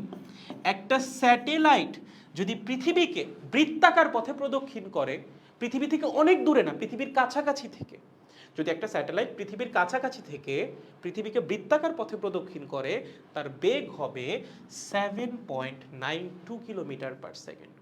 ভাইয়া যদি এইচ মিটার উপরে গিয়ে করে তখন বেগ হবে এইটা। এইটা আমাদের কনসার্ন না, আমরা দেখতে চাচ্ছি পৃথিবীর কাছাকাছি থাকলে কি হয়। ঠিক আছে, যদি পৃথিবীর কাছাকাছি থেকে পৃথিবীকে প্রদক্ষিণ করে এবং তার বেগ হয় হচ্ছে 7.92 কিলোমিটার পার সেকেন্ড, তার মানে এটা হচ্ছে একটা অরবিটাল স্যাটেলাইট এবং সে পৃথিবীর চারপাশে বৃত্তাকার পথে ঘুরতেছে। এখান থেকে হচ্ছে এই ভ্যালুটা আসছে 7.92 কিলোমিটার পার সেকেন্ড। ভাইয়া v/√2 কেমনে আসলো? চিন্তা করে দেখো তো, পৃথিবী পৃষ্ঠে মুক্তিবেগ কত? পৃথিবী পৃষ্ঠে মুক্তিবেগ হচ্ছে ve = √2gm divided by r। একটা কাজ করো, এই বেগটাকে মুক্তি বেগ দিয়ে একটু ভাগ করো। কি বললেন ভাইয়া? v ডিভাইডেড বাই v করো। দেখো সব কাটাকাটি যাবে, থাকবে হচ্ছে শুধুমাত্র 1/√2। এখান থেকেই বলা যায় v is equals to v divided by √2। ঠিক আছে, সো ফর্মুলা আসছে হচ্ছে এখান থেকে, যে রেঞ্জটা আমরা দেখলাম, যে যদি স্যাটেলাইটের বেগ হয় মুক্তি বেগের √2 ভাগের 1 ভাগ, তখন স্যাটেলাইট আমাদের যে গ্রহ তাকে বৃত্তাকার পথে প্রদক্ষিণ করবে। যদি গ্রহটা পৃথিবী হয় এবং স্যাটেলাইট পৃথিবীর খুব কাছাকাছি থাকে, সেই ক্ষেত্রে তার বেগ হবে হচ্ছে 7.92 kilometre per second. Okay, but এটা আমরা কখন অ্যাপ্লাই করব?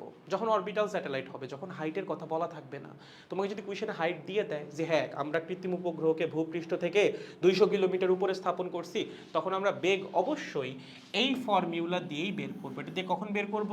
যখন কোয়েশ্চেনে এইচ দেওয়া থাকবে, কোয়েশ্চেনে এইচ দেয়া থাকলে, বা ধরো কোয়েশ্চেনে এইচ বের করার কোনো একটা ওয়ে দেওয়া আছে, সেক্ষেত্রে হচ্ছে তুমি এটা দিয়ে করবা। ওকে, দেয়া থাকলে। আচ্ছা, অনেক ক্ষেত্রে তোমাকে এইচ দেওয়া থাকবে না, তোমাকে সরাসরি আর প্লাস এইচ এর মান দিয়ে দিবে। তোমাকে বলবে যে পৃথিবীর কেন্দ্র থেকে ধরো কথার কথা, পৃথিবীর কেন্দ্র থেকে 7000 কিলোমিটার উপরে আমরা একটা স্যাটেলাইটকে স্থাপন করছি, তার বেগ কত? কি বলছে? পৃথিবীর কেন্দ্র থেকে 7000 কিলোমিটার উপরে আমরা স্যাটেলাইটকে স্থাপন করছি, তার ভেলোসিটি কত? তুমি বললা ভাইয়া কোনো ব্যাপার, এইসব ম্যাথ তো আমি 9-10-এ থাকতে করতাম। কেমনে করবো ভাইয়া? √gm divided by r plus H. ভাইয়া আমাকে বলছে স্যাটেলাইট পৃথিবীর কেন্দ্র থেকে 7000 কিলোমিটার উপরে, তাহলে ভাই আমাকে এইচ এর মান দিয়ে দিছে, আমি আর এর মান জানি, বসাই দিব, ম্যাথ সলভ, কাটা।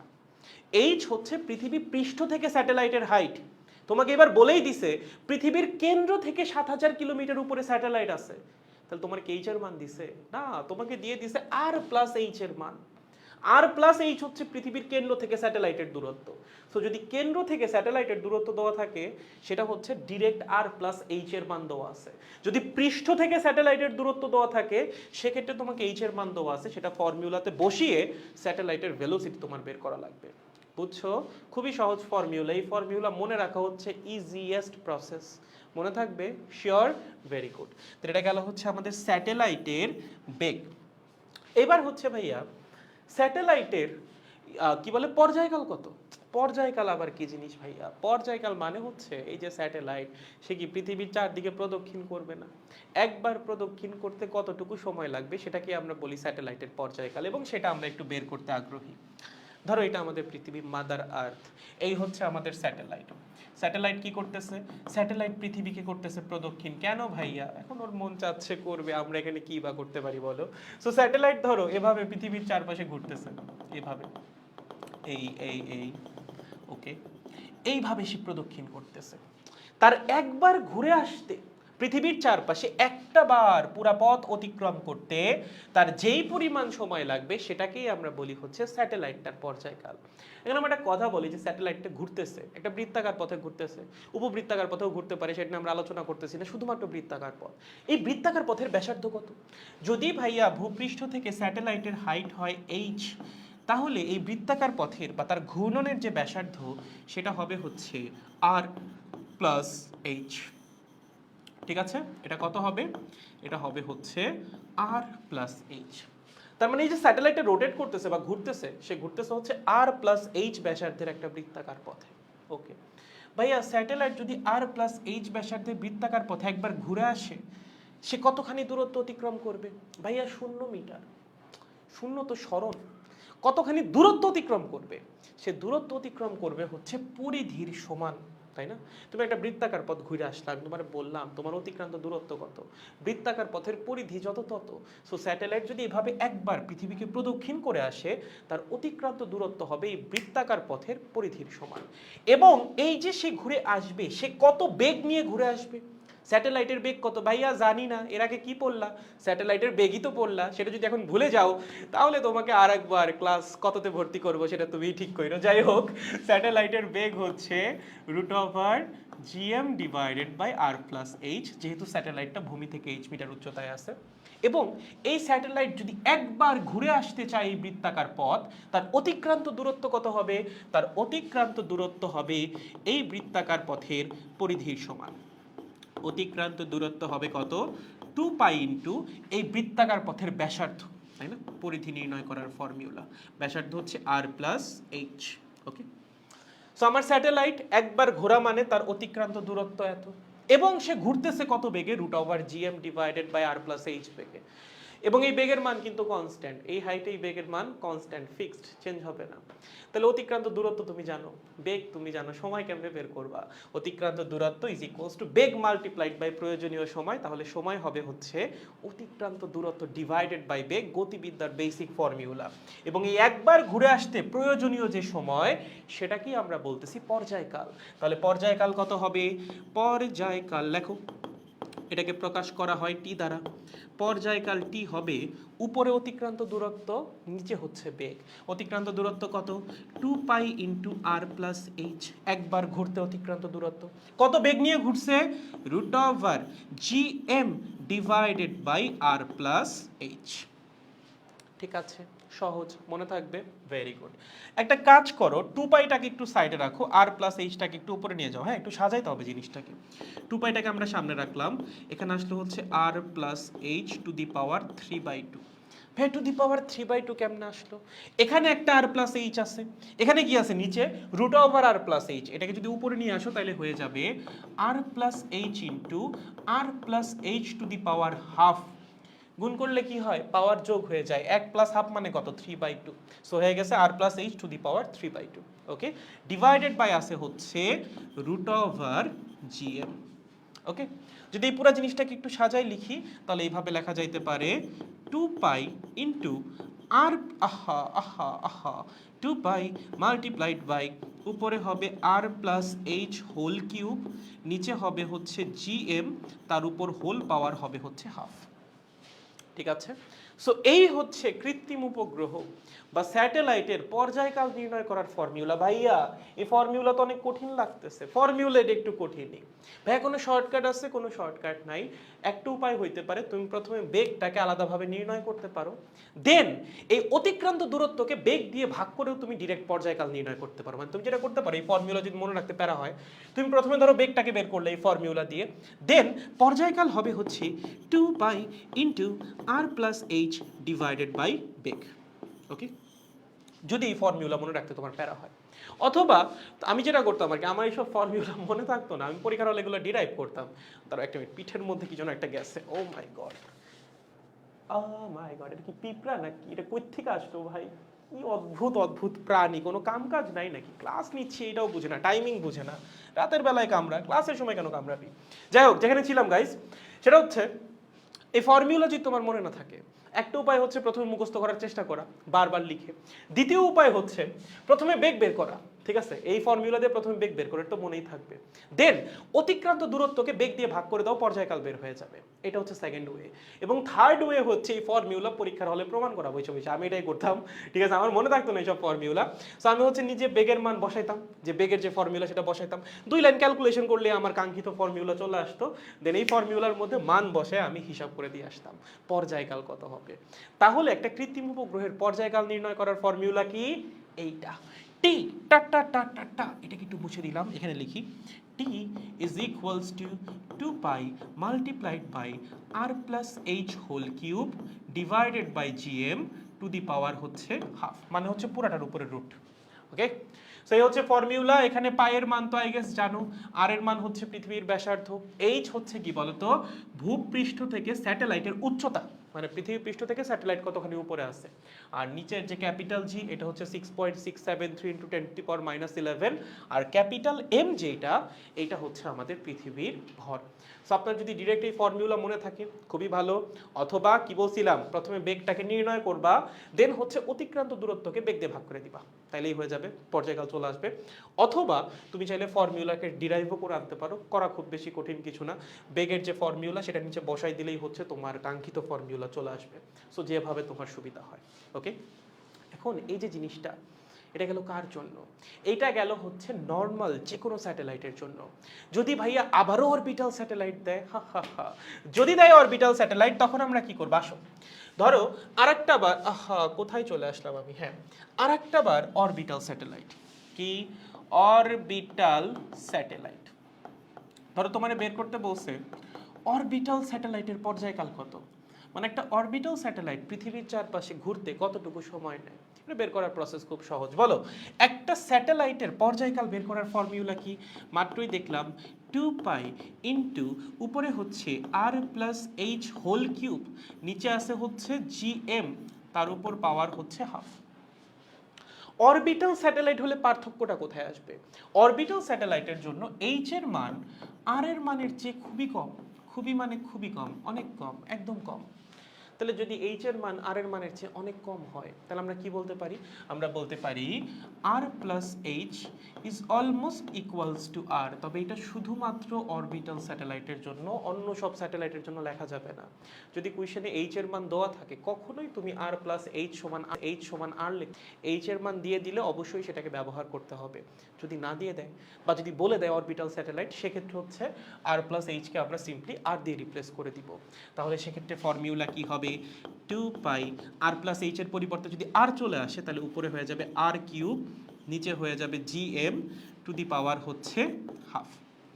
একটা জিনিস খেয়াল করো, এটাকে যদি আমি একটু এভাবে লিখি, আচ্ছা এভাবে না লিখলেও আসলে কোনো সমস্যা নেই, এভাবে যে লেখা লাগবে এটা ম্যান্ডেটরি কিছু না, এভাবে রাখলেও হবে, কোনো সমস্যা নেই।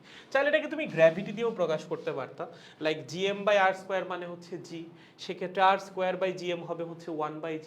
সো এটাকে root over R divided by G দিয়ে লিখলেও কোনো সমস্যা ছিল না। খেয়াল করছো কিনা? ভূপৃষ্ঠে গ্র্যাভিটির ফর্মুলা কি বলো? ভূপৃষ্ঠে গ্র্যাভিটির ফর্মুলা হচ্ছে জিএম বাই আর স্কোয়ার। তাহলে ভাইয়া 1/গ্র্যাভিটি কত হবে? 1/গ্র্যাভিটি হবে হচ্ছে ভাইয়া R square divided by GM. Just উল্টাই দাও, ঠিক আছে? সো এখান থেকে যদি আমি একটু সাজাই লিখি, সাজাই লিখতে চাইলে এভাবেও ফর্মুলাটাকে দাঁড়া করানো যায়। 2 pi into root over to the power half মানে কি? রুট ওভারই তো। তাহলে এখানে আসছে হচ্ছে R square by what by হচ্ছে জিএম মাল্টিপ্লাইড বাই আর। এভাবেও লেখা যায়, একটা আরকে জাস্ট সাইডে সরাই লিখছি। এই আর স্কোয়ার বাই জিএম মানে কি? মানে হচ্ছে 1/g। তাহলে দেখো এখান থেকে আরেকটা ফর্মুলা চলে আসবে, 2 pi root over R divided by G. এটা কার জন্য? এটা হচ্ছে অরবিটাল স্যাটেলাইটের জন্য। এবং এখান থেকে যদি তুমি অরবিটাল স্যাটেলাইটের পর্যায়কাল নির্ণয় করো, দেখবা আসবে হচ্ছে অ্যাপ্রক্সিমেট কত আসবে? 84 মিনিট বা 85 মিনিটের মতো। একটু ক্যালকুলেট করি, দাঁড়া, কত আসে? 6.4 ইন্টু 10⁶ ডিভাইডেড বাই 9.8 করবা রুট মাল্টিপ্লাইড বাই 6.28। ওকে, এটাকে হচ্ছে ইয়া করো, কি বলে, মিনিটে কনভার্ট করো, আসছে তো সেকেন্ডে, 60 দিয়ে ভাগ করলেই হয়ে যাবে। 84.58 মানে 84.6 মিনিট। কত? 84.6 মিনিট। তাহলে বুঝতেছো, যেই কৃত্রিম উপগ্রহগুলা পৃথিবীর খুবই কাছাকাছি ঘুরতেছে, 10 কিলোমিটার, 20 কিলোমিটার বা 100 কিলোমিটার উচ্চতায়, তারা পৃথিবীকে একবার প্রদক্ষিণ করতে কতটুকু সময় নেয়? এই যে 84.6 মিনিট সময় নেয়। এরকম যদি কৃত্রিম উপগ্রহ একটা নির্দিষ্ট হাইটে থাকে, তার জন্য তুমি পর্যায়কাল নির্ণয় করতে পারবা, কোনো সমস্যা নাই।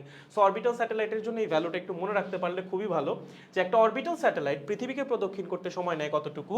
84.6 মিনিট। ওকে, দেখো এমসিকিউতে চলে আসতে পারে, অরবিটাল স্যাটেলাইট পৃথিবীকে প্রদক্ষিণ করতে কতটুকু সময় নেয়? পৃথিবীকে প্রদক্ষিণ করতে 84.6 মিনিট সময় নেয়।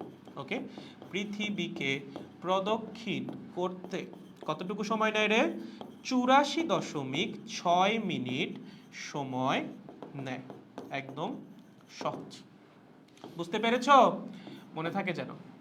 সো আই থিঙ্ক পর্যায়কালের যে ব্যাপারটা ছিল সেটাও আপনাদের জন্য ক্লিয়ার। একটা ইন জেনারেল যদি স্যাটেলাইট হয়, সেখানে যদি হাইট দেওয়া থাকে, আমরা এই ফর্মুলা অ্যাপ্লাই করব। যদি অরবিটাল স্যাটেলাইট হয়, তুমি চাইলে এটাও অ্যাপ্লাই করতে পারো, চাইলে এটাও অ্যাপ্লাই করতে পারো, আর যদি মনে থাকে তাইলে তো কাজ হয়েই গেল।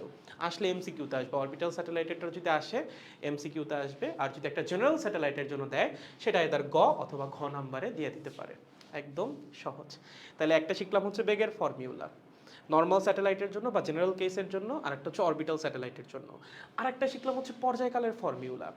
এইবার শেখা লাগবে হচ্ছে উচ্চতা নির্ণয় করার ফর্মুলা। ধরো তোমাকে পর্যায়কাল দিয়ে দিছে, দিয়ে বলছে ভাইয়া স্যাটেলাইটটার উচ্চতা কত, সেটা কেমনে বের করবা? সেটা তুমি পর্যায়কালের ফর্মুলা থেকেও করতে পারো, তাও তোমাদের বইয়ের মধ্যে উচ্চতা নির্ণয় করার জন্য আলাদা একটা ফর্মুলা দিয়ে রাখছে, যদিও সেটা এই ফর্মুলা থেকেই আসছে। সেটা আমি তোমাদেরকে একটু দেখাইতে চাই, খুবই বিদঘুটে দেখতে, ডোন্ট গেট অ্যাফ্রেইড। ওকে, চলো আচ্ছা দেখাই উচ্চতা নির্ণয় করার ফর্মুলা। প্রথমে আমাকে বলো একটা কৃত্রিম উপগ্রহের পর্যায়কাল নির্ণয় করার ফর্মুলা কি? ভাইয়া পর্যায়কাল নির্ণয় করার ফর্মুলা ততক্ষণে আমার মুখস্থই হয়ে গেছে। কি ফর্মুলা? 2 পাই ইন্টু উপরে কি ছিল বলো, আর প্লাস এইচ হোল কিউব, নিচে ছিল জিএম, এখানে ছিল হচ্ছে টু দি পাওয়ার হাফ। ওকে, একটা কাজ করি, দুই পাশে একটু স্কোয়ার করি। কেন ভাইয়া? এই রুটটাকে দেখতে ভাল লাগতেছে না। কেন ভাল লাগতেছে না? তোমার বের করা লাগবে হচ্ছে উচ্চতা। দ্যাট মিন্স এইচ এর মান। এইচ প্রথমত আছে একটা কিউবের ভিতরে, আবার এই পুরো জিনিসটা আছে হচ্ছে একটা রুটের ভিতরে। এগুলো সব সরানো লাগবে, নাহলে তো এইচ এর মান বের করা সম্ভব না। সো প্রথমে রুটটাকে সরানোর জন্য বা রুটটাকে সরানোর খাতিরে বা ভদ্রতার খাতিরে আমরা দুই পাশে একটু স্কোয়ার করে দিব। যদি করি তাহলে এই পাশে আসবে টি স্কোয়ার। 2 পাইকে স্কোয়ার করলে কত হবে ভাইয়া জানি না, কিন্তু 4 পাই স্কোয়ার। এখানে যদি স্কোয়ার করো টু দি পাওয়ার হাফটা চলে যাবে। That means R plus H to the power whole cube divided by GM. Okay, আমার লাগবে এইচ এর মান। তাহলে R plus H whole cube বাদে বাকি যা আছে সব কিছুকে এক পাশে নিয়ে যাই, আর প্লাস এইচ কিউবকে হচ্ছে আর এক পাশে রাখি। তাহলে ধরো এই পাশে রয়ে গেল R plus H whole cube, এটাই পাশে চলে আসবে G M T squared divided by 4 pi square. Okay, দুই পাশে কিউব রুট কইরা দিই। হ্যাঁ, কি করি? কিউব রুট করি, কারণ আমার এইচ এর মান লাগবে। যদি কিউব রুট করি তাহলে এখানে আসবে হচ্ছে আর প্লাস এইচ, এখানে আসবে হচ্ছে G M T square divided by 4 pi square to the power 1/3। তোমার কিসের মান লাগবে? এইচ এর মান। সো এখান থেকেই তোমার এইচ এর ফর্মুলা বের হয়ে যাবে। H is equals to G M T squared divided by 4 pi squared to the power 1/3 minus R. Oh my god ভাইয়া, এটা কি ফর্মুলা? এটা এরকমই। ঠিক আছে, কিচ্ছু করার নাই, এই ফর্মুলা এরকমই। সো একটা হইতে পারে যে তুমি এই ফর্মুলা মনে রাখতে পারো, অথবা যদি এই ফর্মুলা মনে না থাকে সেক্ষেত্রে হচ্ছে পর্যায়কালের ফর্মুলা থেকে এই ফর্মুলা খুব ইজিলি বের করতে পারবা। তোমার ইচ্ছা, আসলে তোমার যেমনি সুবিধা হয়। ওকে, মনে থাকলে খুব ভালো, ডিরেক্ট অ্যাপ্লাই করতে পারবা। আর মনে যদি নাও থাকে তাতেও কোনো সমস্যা নাই। পর্যায়কালের ফর্মুলাটা সেক্ষেত্রে মনে রাখা লাগবে। এখান থেকে হচ্ছে স্টেপ বাই স্টেপ সলভ করে এইচ এর মানটা বের করে আনা লাগবে। ওকে, সো যেভাবে আপনার সুবিধা হয় কোনোটাতেই কোনো সমস্যা নাই। দেখেন বুঝছেন কিনা? সো এইভাবে হচ্ছে আমরা কি করব, কৃত্রিম উপগ্রহের হাইট বের করব। তাহলে ফর্মুলা কিন্তু তিনটা শিখলাম। একটা হচ্ছে বেগ নির্ণয় করার, একটা হচ্ছে পর্যায়কাল নির্ণয় করার, এবং আরেকটা হচ্ছে কৃত্রিম উপগ্রহের উচ্চতা নির্ণয় করার। এই পর্যন্ত কি আপনাদের ক্লিয়ার? সামনে আর অল্প একটু থিওরি আছে ভাইয়া। কতটুকু থিওরি? কৃত্রিম উপগ্রহের শক্তি নির্ণয় করা লাগবে, এবং সেখান থেকে আজকে তোমাদের এক প্রকৃতির গূঢ় রহস্যের ব্যাপারে ইনফরমেশন দিব। ঠিক আছে, যেটা জানার পর দেখবো ভালো লাগতেছে। হয় না কিছু কিছু ইনফরমেশন বা কিছু কিছু জিনিস জানলে ভাল লাগে। আজকে হচ্ছে এরকম কিছু ইনফরমেশন তোমাদেরকে দিব যেগুলো আসলে জানলে তোমাদেরকে ভাল লাগবে। ওকে, সেটা আমরা পড়বো কৃত্রিম উপগ্রহের শক্তির মধ্যে। তার আগে আমাকে বলো এই পর্যন্ত তোমাদের ক্লিয়ার কি না? লেট মি নো পিপল, এই পর্যন্ত তোমরা বুঝছো কিনা, তারপর সামনে আগাবো। আসো। ও মাই গড গাইস, দেখ ক্লিয়ার কিনা? আজকেও কি সাউন্ড টাউন গেছে নাকি? আদাব দাদা আদাব। আচ্ছা না, সাউন্ড যায় না আশা করি। গাইজ এই পর্যন্ত কি ক্লিয়ার? এই পর্যন্ত কি সবাই বুঝছো কৃত্রিম উপগ্রহ নিয়ে যা যা বলছি? যে শুরুতে রেঞ্জ নিয়ে কথা বলা শুরু করছিলাম, সেখান থেকে এই পর্যন্ত সবকিছু কি তোমাদের কাছে ক্লিয়ার? ক্লিয়ার হলে আমরা সামনে আগাবো। ক্লিয়ার ভাইয়া? পর্যায়কাল নির্ণয়ে অতিক্রান্ত দূরত্ব 2 পাই এর সাথে আর প্লাস কেন লিখছেন? ও মাই গড, এটা হচ্ছে একটা বৃত্তের পরিধি কেমন নির্ণয় করে বলো। ধরো এরকম একটা বৃত্ত দেওয়া আছে, তার ব্যাসার্ধ হচ্ছে আর। ওকে, তোমারে বললাম ওর অতিক্রান্ত দূরত্ব কত? 2 পাই আর, পরিধির সমান, তাই না? একটা বস্তু একটা বৃত্তাকার পথ প্রদক্ষিণ করছে বা ঘুরে আসছে, সেই বৃত্তাকার পথের ব্যাসার্ধ হচ্ছে আর, তার অতিক্রান্ত দূরত্ব কত হবে? বৃত্তের পরিধির সমান। বৃত্তের পরিধির ফর্মুলা কি? 2 পাই মাল্টিপ্লাইড বাই বৃত্তের ব্যাসার্ধ। তুমি যেটা বলতেছো সেটা তো কৌণিক দূরত্ব, আমরা তো কৌণিক দূরত্ব বের করতেছি না, আমরা রৈখিক দূরত্বকে রৈখিক বেগ দিয়ে ভাগ করছি। তুমি যদি কৌণিক দূরত্ব নিতা সেক্ষেত্রে তোমার কৌণিক বেগ দিয়ে ভাগ করা লাগতো। যেহেতু নিচে রৈখিক বেগ দিয়ে ভাগ করছি, এর জন্য উপর আসবে রৈখিক দূরত্ব, এবং বৃত্তাকার পথে প্রদক্ষিণ করলে অতিক্রান্ত দূরত্ব অবশ্যই বৃত্তের পরিধির সমান। ওকে, দেখো ক্লিয়ার কিনা? ক্লিয়ার ভাইয়া, ক্লিয়ার। বুঝছি দাদা, বিয়ে করতে চাই কিন্তু উপযুক্ত পাত্রী খুঁজে পাচ্ছি না, কি করব? ও মাই গড, তুমি কানে হাত দিয়ে বসে থাকো, তোমার ক্লাস করা লাগবে না, ঠিক আছে? তুমি কানে হাত দাও, আমার কোনো কথা তুমি শুনো না। এই সব পবিত্র জিনিসের মধ্যে তুমি সব অপবিত্র কথা কেন বলো? আরেকবার কথা বললে কিন্তু একদম বিয়ে করে দিব, ঠিক আছে? আসো চলো, এটা হচ্ছে কৃত্রিম উপগ্রহের উচ্চতা। মনে থাকবে ফর্মুলা, ম্যাথ যখন আসবে ফর্মুলা যদি ভুলে যাও খেলা কিন্তু ওখানেই হয়ে যাবে। আইদার ফর্মুলা মনে রাখা লাগবে অথবা ফর্মুলা কেমনে আসছে সেটা মনে রাখা লাগবে, নাইলে কিন্তু খেলা শেষ, তোমারও শেষ আমারও শেষ। আচ্ছা এবার কি পড়বো? এবার পড়বো হচ্ছে কৃত্রিম উপগ্রহের শক্তি। কি বলেন ভাইয়া, কৃত্রিম উপগ্রহের আবার শক্তি আছে নাকি? আছে তো, সে ঘুরতেছে বৃত্তাকার পথে, শক্তি আছে না? অবশ্যই আছে। একটা বাউন্ডেড সিস্টেম ক্রিয়েট করে রাখছে, বিভব শক্তি আছে না? অবশ্যই আছে। বিভব শক্তিও আছে, গতি শক্তিও আছে। তো ধরো এই হচ্ছে আমাদের স্যাটেলাইট বা কৃত্রিম উপগ্রহ, ঠিক আছে? সে ঘুরতেছে কিভাবে? সে ঘুরতেছে এইভাবে বৃত্তাকার পথে। ওকে, কিভাবে? বৃত্তাকার পথে। কত দূরত্বে আছে সে? সে পৃথিবী পৃষ্ঠ থেকে h মিটার উচ্চতায় আছে। কোথায়? পৃথিবী পৃষ্ঠ থেকে h মিটার উচ্চতায়। ভাইয়া সেন্টার থেকে কতখানি দূরে?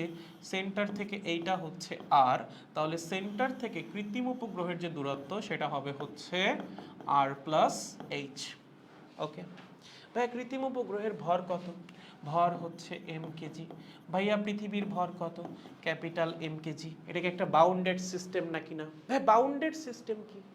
এই কৃত্রিম উপগ্রহ কি পৃথিবীর সাথে কানেক্টেড নাকি না? ভাই টাচ তো নাই, টাচ থাকা লাগবে না। সে কি পৃথিবীর চারপাশে ঘুরতেছে না? তার মানে অবশ্যই সে বাউন্ডেড, সে পৃথিবীকে ছেড়ে যেতে পারতেছে না, সে পৃথিবীর সাথে বাউন্ডেড, আটকানো অবস্থায় আছে। এবং যদি তোমার কাছে দুইটা ম্যাচ থাকে যারা পরস্পরের সাথে আটকানো, বাউন্ডেড, অবশ্যই সেই সিস্টেমের একটা বিভব শক্তি তো থাকবেই। তাহলে বলো, আমাদের কাছে দুইটা ভর আছে, একটা ক্যাপিটাল এম কেজি আর একটা স্মল এম কেজি, দুইটার সেন্টারের মধ্যবর্তী দূরত্ব আর প্লাস এইচ। এই সিস্টেমের বিভব শক্তি কত হবে? এই সিস্টেমের বিভব শক্তি হবে, লেখো, সিস্টেমের বিভব শক্তি ইপি হবে হচ্ছে minus GMM divided by R plus H. Okay, অথবা এটাকে এভাবেও লিখতে পারো, minus GMM divided by small R. এখানে স্মল আরটা হচ্ছে আর প্লাস এইচ এর সমান। ওকে, তাহলে ভাই স্মল আর এর নাম কি দেওয়া যায়? এই স্মল আর হচ্ছে পৃথিবীর কেন্দ্র থেকে স্যাটেলাইটের দূরত্ব। কি? পৃথিবীর কেন্দ্র হতে স্যাটেলাইটের দূরত্ব। কোশ্চেনে যে কোনোটা দেওয়া থাকতে পারে, পৃষ্ঠ হতে দূরত্ব দেওয়া থাকতে পারে, কেন্দ্র হতে দূরত্ব দেওয়া থাকতে পারে। কেয়ারফুল থাকা লাগবে উদ্দীপকে দিছে কি। যদি কেন্দ্র হতে দূরত্ব দিয়ে দেয় তার মানে তোমাকে সরাসরি আর প্লাস এইচ এর মান দিয়ে দিছে। আর যদি পৃষ্ঠ হতে দূরত্ব দেয় তার মানে দিছে হচ্ছে এইচ এর মান, আর প্লাস এইচ এর মান তোমার বের করা লাগবে বসে, ঠিক আছে? তাহলে আর যেটা স্মল আর সেটা হচ্ছে আর প্লাস এইচ এর ইকুইভ্যালেন্ট, সেটাকে আমরা বলতে পারি পৃথিবীর কেন্দ্র হতে দূরত্ব, মানে সেন্টার টু সেন্টার ডিস্টেন্স। বুঝেছো? সো ফর্মুলাকে এভাবেও লিখতে পারো, চাইলে এভাবেও লিখতে পারো, স্মল আর এর মাধ্যমে, তোমার ইচ্ছা। ওকে, বলো ভাইয়া গতি শক্তি কত হবে? ভাইয়া গতি শক্তি কেন আসবে? এই একটু আগেই না স্যাটেলাইটের বেগ বের করে আসলি, যার বেগ আছে তার কি গতি শক্তি নাই? অবশ্যই আছে। তো স্যাটেলাইটের গতি শক্তি কত হবে? হাফ mv স্কোয়ার, যেখানে m হচ্ছে স্যাটেলাইটের ভর। ভাইয়া পৃথিবীর ভর কেন দিলাম না? গতি শক্তি বের করতেছো স্যাটেলাইটের, পৃথিবীর ভর তুমি কেন নিবা? তুমি আমাকে বলো। ওকে, সেটা হচ্ছে স্যাটেলাইটের ভর, আর ভি হচ্ছে কি? স্যাটেলাইটের বেগ। ভাই স্যাটেলাইটের বেগ কত? Root over GM divided by R plus H. বসাও, half into M into GM divided by R plus H. এটার উপর একটা রুট ছিল, ও মাই গড, রুট আর ভাল লাগে না। বেগটা কি ছিল? Root over GM divided by R plus H, তার উপরে কি হবে? একটা হোল স্কোয়ার। যদি হোল স্কোয়ার দিয়ে দেই রুট কি থাকবে? অবশ্যই না, রুট চলে যাবে। তাহলে ফর্মুলা হয়ে যাবে GMM divided by R plus H multiplied by half. সামনে একটা হাফ আছে, এই আর প্লাস এইচ এর পরিবর্তে আমরা কি লিখতে পারি? স্মল আরও লিখতে পারি। সেক্ষেত্রে হয়ে যাবে half into GMM divided by small R. তাহলে এইটা হচ্ছে একটা স্যাটেলাইটের বিভব শক্তি, এইটা হচ্ছে একটা স্যাটেলাইটের গতি শক্তি। ভাইয়া একটা স্যাটেলাইটের টোটাল এনার্জি কত যদি বলে? তার বিভব শক্তি আছে, গতি শক্তি আছে, টোটাল এনার্জি থাকবে না? অবশ্যই থাকবে। তাহলে ভাইয়া স্যাটেলাইট, আমি আরেকবার এখানে সামারি করে লিখে দেই, স্যাটেলাইটের বিভব শক্তি হচ্ছে ভাইয়া minus GMM divided by R plus H বা minus GMM divided by small R, যেখানে small R is equals to capital R plus H. যদি ভাইয়া গতিশক্তি বের করতে বলে, গতিশক্তি হচ্ছে GMM, সামনে একটা হাফ আছে, প্রথমে এই হাফটা দিয়ে নাও, দেখতে সুন্দর লাগে, half multiplied by GMM divided by R plus H, অথবা half multiplied by GMM divided by small R. এটা হচ্ছে বিভব শক্তি, এটা হচ্ছে গতি শক্তি। টোটাল এনার্জি কত হবে ভাইয়া? স্যাটেলাইটের টোটাল এনার্জি আসবে হচ্ছে বিভব শক্তি প্লাস গতি শক্তি। বিভব শক্তি কত? বিভব শক্তি হচ্ছে minus GMM divided by small R. গতি শক্তি কত? Half into GMM divided by small R. যদি দুটাকে যোগ করো কি আসবে?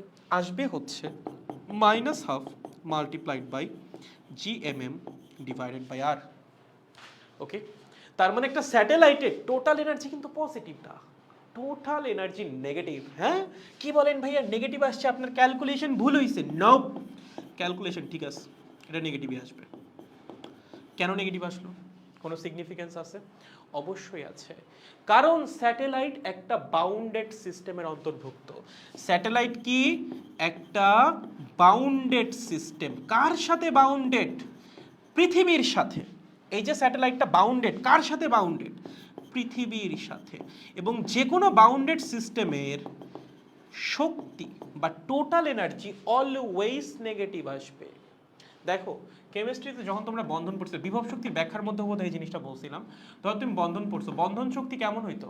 বন্ধন শক্তি তো নেগেটিভ, কারণ বন্ধন ভাঙার জন্য আমার শক্তি দেওয়া লাগে, আর বন্ধন গঠন করার সময় শক্তি নির্গত হয়। তাহলে এই যে পৃথিবী আর স্যাটেলাইটের মধ্যে যে বন্ধনটা গঠন হয়েছে, একটা বাউন্ডেড সিস্টেম ক্রিয়েট হয়েছে, তখন এখান থেকে এনার্জি রিলিজ হয়েছে। কতখানি রিলিজ হয়েছে? ধরলাম 200 জুল এনার্জি রিলিজ হয়েছে। তার মানে এই স্যাটেলাইটের টোটাল এনার্জি হচ্ছে -200 জুল। যদি আমি এখানে আবার 200 জুল শক্তি দেই, তাহলে পৃথিবী আর স্যাটেলাইটের মধ্যে যে বন্ধনটা আছে সেটা আর থাকবে না। স্যাটেলাইট পৃথিবী থেকে তখন মুক্ত হয়ে যাবে। স্যাটেলাইট পৃথিবীর সাথে ততক্ষণ পর্যন্তই বাউন্ডেড থাকবে যখন তার এনার্জি নেগেটিভ। যখন তার এনার্জি জিরো বা পজিটিভ হয়ে যাবে, সে একটা ফ্রি সিস্টেম হয়ে যাবে। সে আর পৃথিবীর সাথে বাউন্ডেড থাকবে না, সে পৃথিবী ছাড়াই চলে যাবে।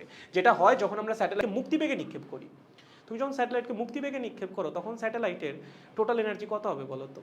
তখন স্যাটেলাইটের টোটাল এনার্জি হবে জিরো। কি বলেন ভাইয়া? প্রমাণ কি? দেখাচ্ছি প্রমাণ, আগে এটা বিশ্বাস করো, ঠিক আছে? যে স্যাটেলাইট হচ্ছে একটা বাউন্ডেড সিস্টেম, কার সাথে? পৃথিবীর সাথে। এবং যে কোনো বাউন্ডেড সিস্টেমের টোটাল এনার্জি সবসময় নেগেটিভ। এবং এটার সিগনিফিকেন্স কি? সিগনিফিকেন্স হচ্ছে, তুমি যদি স্যাটেলাইটকে এতখানি এনার্জি দিতে পারো, -12 ইন্টু GMM ডিভাইডেড বাই আর, তাহলে স্যাটেলাইট পৃথিবী ছেড়ে চলে যাবে। তার আর পৃথিবীর সাথে কোনো কানেকশন থাকবে না, যদি তুমি এতখানি এনার্জি স্যাটেলাইটকে সাপ্লাই করো। ওকে, তাহলে নেগেটিভ কেন আসছে? আই গেস সেটা ক্লিয়ার। কারণ স্যাটেলাইট কি? স্যাটেলাইট হচ্ছে পৃথিবীর সাথে বাউন্ডেড। ওকে ভাইয়া, বাউন্ডেড না হইলে কি হইতো? বাউন্ডেড না হইলে কি ওর টোটাল এনার্জি জিরো আসতো। লেটস সাপোজ স্যাটেলাইট পৃথিবীতে আছে, বা ধরো পৃথিবী থেকে হালকা একটু উপরে আছে। কোথায় আছে? এখানে, ধরো এখানে আছে। ওকে, এবং সে আছে হচ্ছে h মিটার উচ্চতায়। কতখানি উচ্চতায়? h মিটার উচ্চতায়। তুমি কি করছো? h মিটার উচ্চতায় স্যাটেলাইটের যে বেগ, সেটাই করে দিছো মুক্তিবেগের সমান। কত করছো? মুক্তিবেগের সমান। যদি মুক্তিবেগের সমান করো, বলো h মিটার উচ্চতায় মুক্তিবেগ কত? h মিটার উচ্চতায় মুক্তিবেগ হচ্ছে √2gm divided by r plus h, তাই না? এটা হচ্ছে ভূপৃষ্ঠ থেকে h মিটার উচ্চতায় মুক্তিবেগ বের করার ফর্মুলা। যদি স্যাটেলাইটের বেগ h মিটার উচ্চতায় মুক্তিবেগের সমান হয়ে যায়, তখন তার টোটাল এনার্জি বের করো, দেখবা জিরো আসবে। বলো h মিটার উচ্চতায় বিভব শক্তি কত? h মিটার উচ্চতায় বিভব শক্তি হচ্ছে -GMM divided by r plus h। ঠিক আছে, h মিটার উচ্চতায় গতি শক্তি কত হবে? এখন কিন্তু স্যাটেলাইটের বেগ মুক্তিবেগের সমান, তাহলে এইবার গতি শক্তি হবে হচ্ছে half into M V square.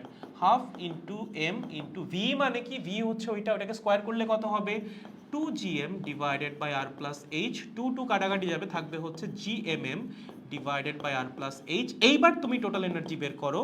এইবার টোটাল এনার্জি আসবে হচ্ছে কত বলো? জিরো।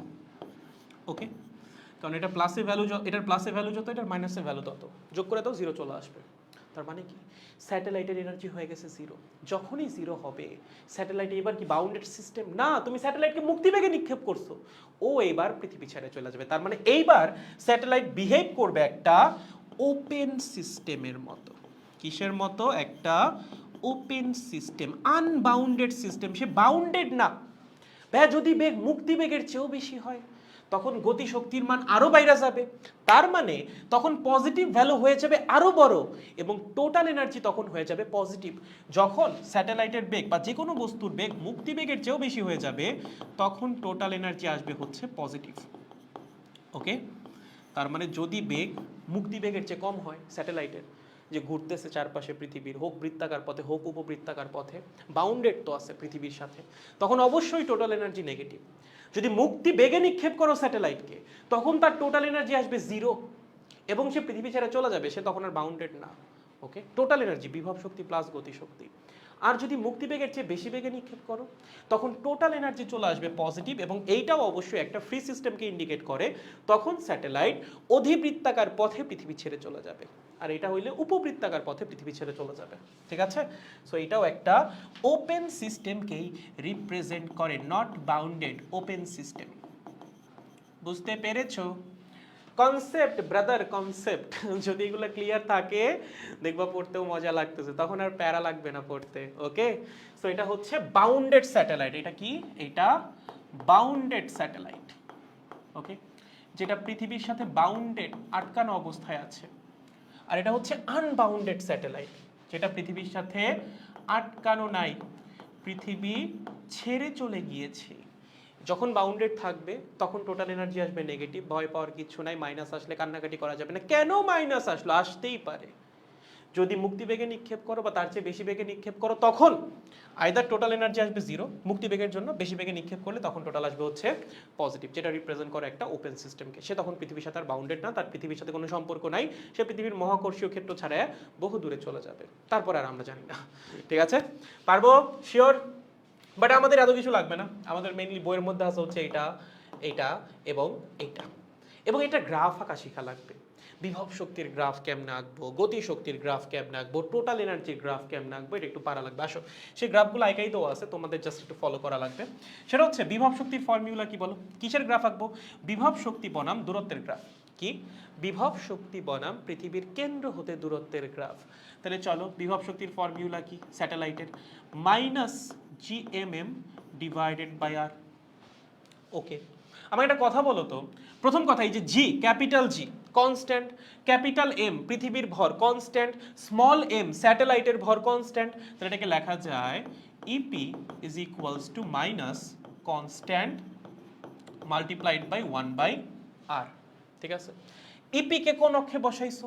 ওয়াই অক্ষে, তাহলে ইপির পরিবর্তে লিখে দাও ওয়াই। ঠিক আছে, আর কে কোন অক্ষে বসাইছো? এক্স অক্ষে, ওর পরিবর্তে লিখে দাও এক্স। তাহলে ফর্মুলা আসতেছে y is equals to minus constant divided by x, that means y is inversely proportional to minus x। তার মানে x এর মান যখন পজিটিভ তখন y এর মান নেগেটিভ, এবং সম্পর্কটা কিরকম? Inversely proportional. তার মানে x এর মান যত বাড়বে y এর মান তার ব্যস্তানুপাতিক হারে কমতে থাকবে। ওকে, তার মানে দূরত্ব যত বাড়বে বিভব শক্তি তত কি হবে? কমবে। এবং বিভব শক্তি কি প্লাস না, অলওয়েজ মাইনাস। তাহলে এই যে এটা হবে হচ্ছে আমাদের বিভব শক্তির গ্রাফ, কার জন্য? স্যাটেলাইটের জন্য। বুঝছো? সহজ। ভাই গতিশক্তির গ্রাফ কিরকম হবে বলো? গতিশক্তির ফর্মুলা কি? এই বরাবর এটাকে লেখো আর, আর ঠিক আছে, কেন্দ্র হতে দূরত্ব। ওকে, গতিশক্তির ফর্মুলা হচ্ছে EK is equals to GMM divided by 2r, তাই না? দেখো এখানে GMM/2 পুরোটাই কনস্ট্যান্ট, সো এটাকে এভাবে লেখা যায় EK is equals to constant divided by r। So বুঝতেই পারতেছো, EK কে আমরা বসাইছি y অক্ষে গতিশক্তিকে, এবং r কে বসাইছি হচ্ছে x অক্ষে। সেক্ষেত্রে আমাদের ফর্মুলাটা চলে আসবে এরকম, y is equals to constant divided by x, বা y is simply inversely proportional to x। So graph হয়ে যাবে কেমন? গ্রাফ হয়ে যাবে হচ্ছে এরকম। এইবার গ্রাফটা পজিটিভ ওয়াই অক্ষের দিকে থাকবে, কারণ গতিশক্তি কি হয়? গতিশক্তি হয় হচ্ছে প্লাস। কি হয় রে? গতিশক্তি হয়, আহা আমি দেখতেই পারতেছি না কি আঁকতেছি, যাই হোক ঠিক আছে, গতিশক্তি হয় প্লাস। ওকে, সো এটা হবে হচ্ছে বিভব শক্তির গ্রাফ, এটা হবে হচ্ছে গতিশক্তির গ্রাফ। একটা নেগেটিভ ওয়াই অক্ষে থাকবে আর একটা পজিটিভ ওয়াই অক্ষে। পারবো? গুড। ভাইয়া টোটাল এনার্জির গ্রাফ কিরকম হবে বলো? টোটাল এনার্জির ফর্মুলা কি? টোটাল এনার্জির ফর্মুলা হচ্ছে -12 into GMM divided by R. So graph হবে অনেকটা বিভব শক্তির মতো, বাট টোটাল এনার্জির মান কিন্তু বিভব শক্তির মানের অর্ধেক, তাই না? বিভব শক্তির মান হচ্ছে -GMM/r, টোটাল এনার্জির মান তার অর্ধেক। এর জন্য গ্রাফটা একটু উপরে উঠে আসবে, কারণ মানগুলো তো অর্ধেক। তাই না? ধরো বিভব শক্তির মান যেখানে -4, সেখানে টোটাল এনার্জি হচ্ছে -2। যেখানে বিভব শক্তি -2, সেখানে টোটাল এনার্জি হচ্ছে -1। তার মানে আমার বিভব শক্তির গ্রাফ যদি থাকে এখানে, টোটাল এনার্জির গ্রাফ আসবে এখানে, অর্ধেক অর্ধেক হয়ে যাবে। বুঝেছো? এর জন্য টোটাল এনার্জির গ্রাফটা দেখতে বিভব শক্তির গ্রাফের মতোই, কিন্তু চলে যাবে হচ্ছে অক্ষগুলার কাছাকাছি, কারণ মান হয়ে গেছে অর্ধেক। তাহলে গ্রাফ কিরকম হবে?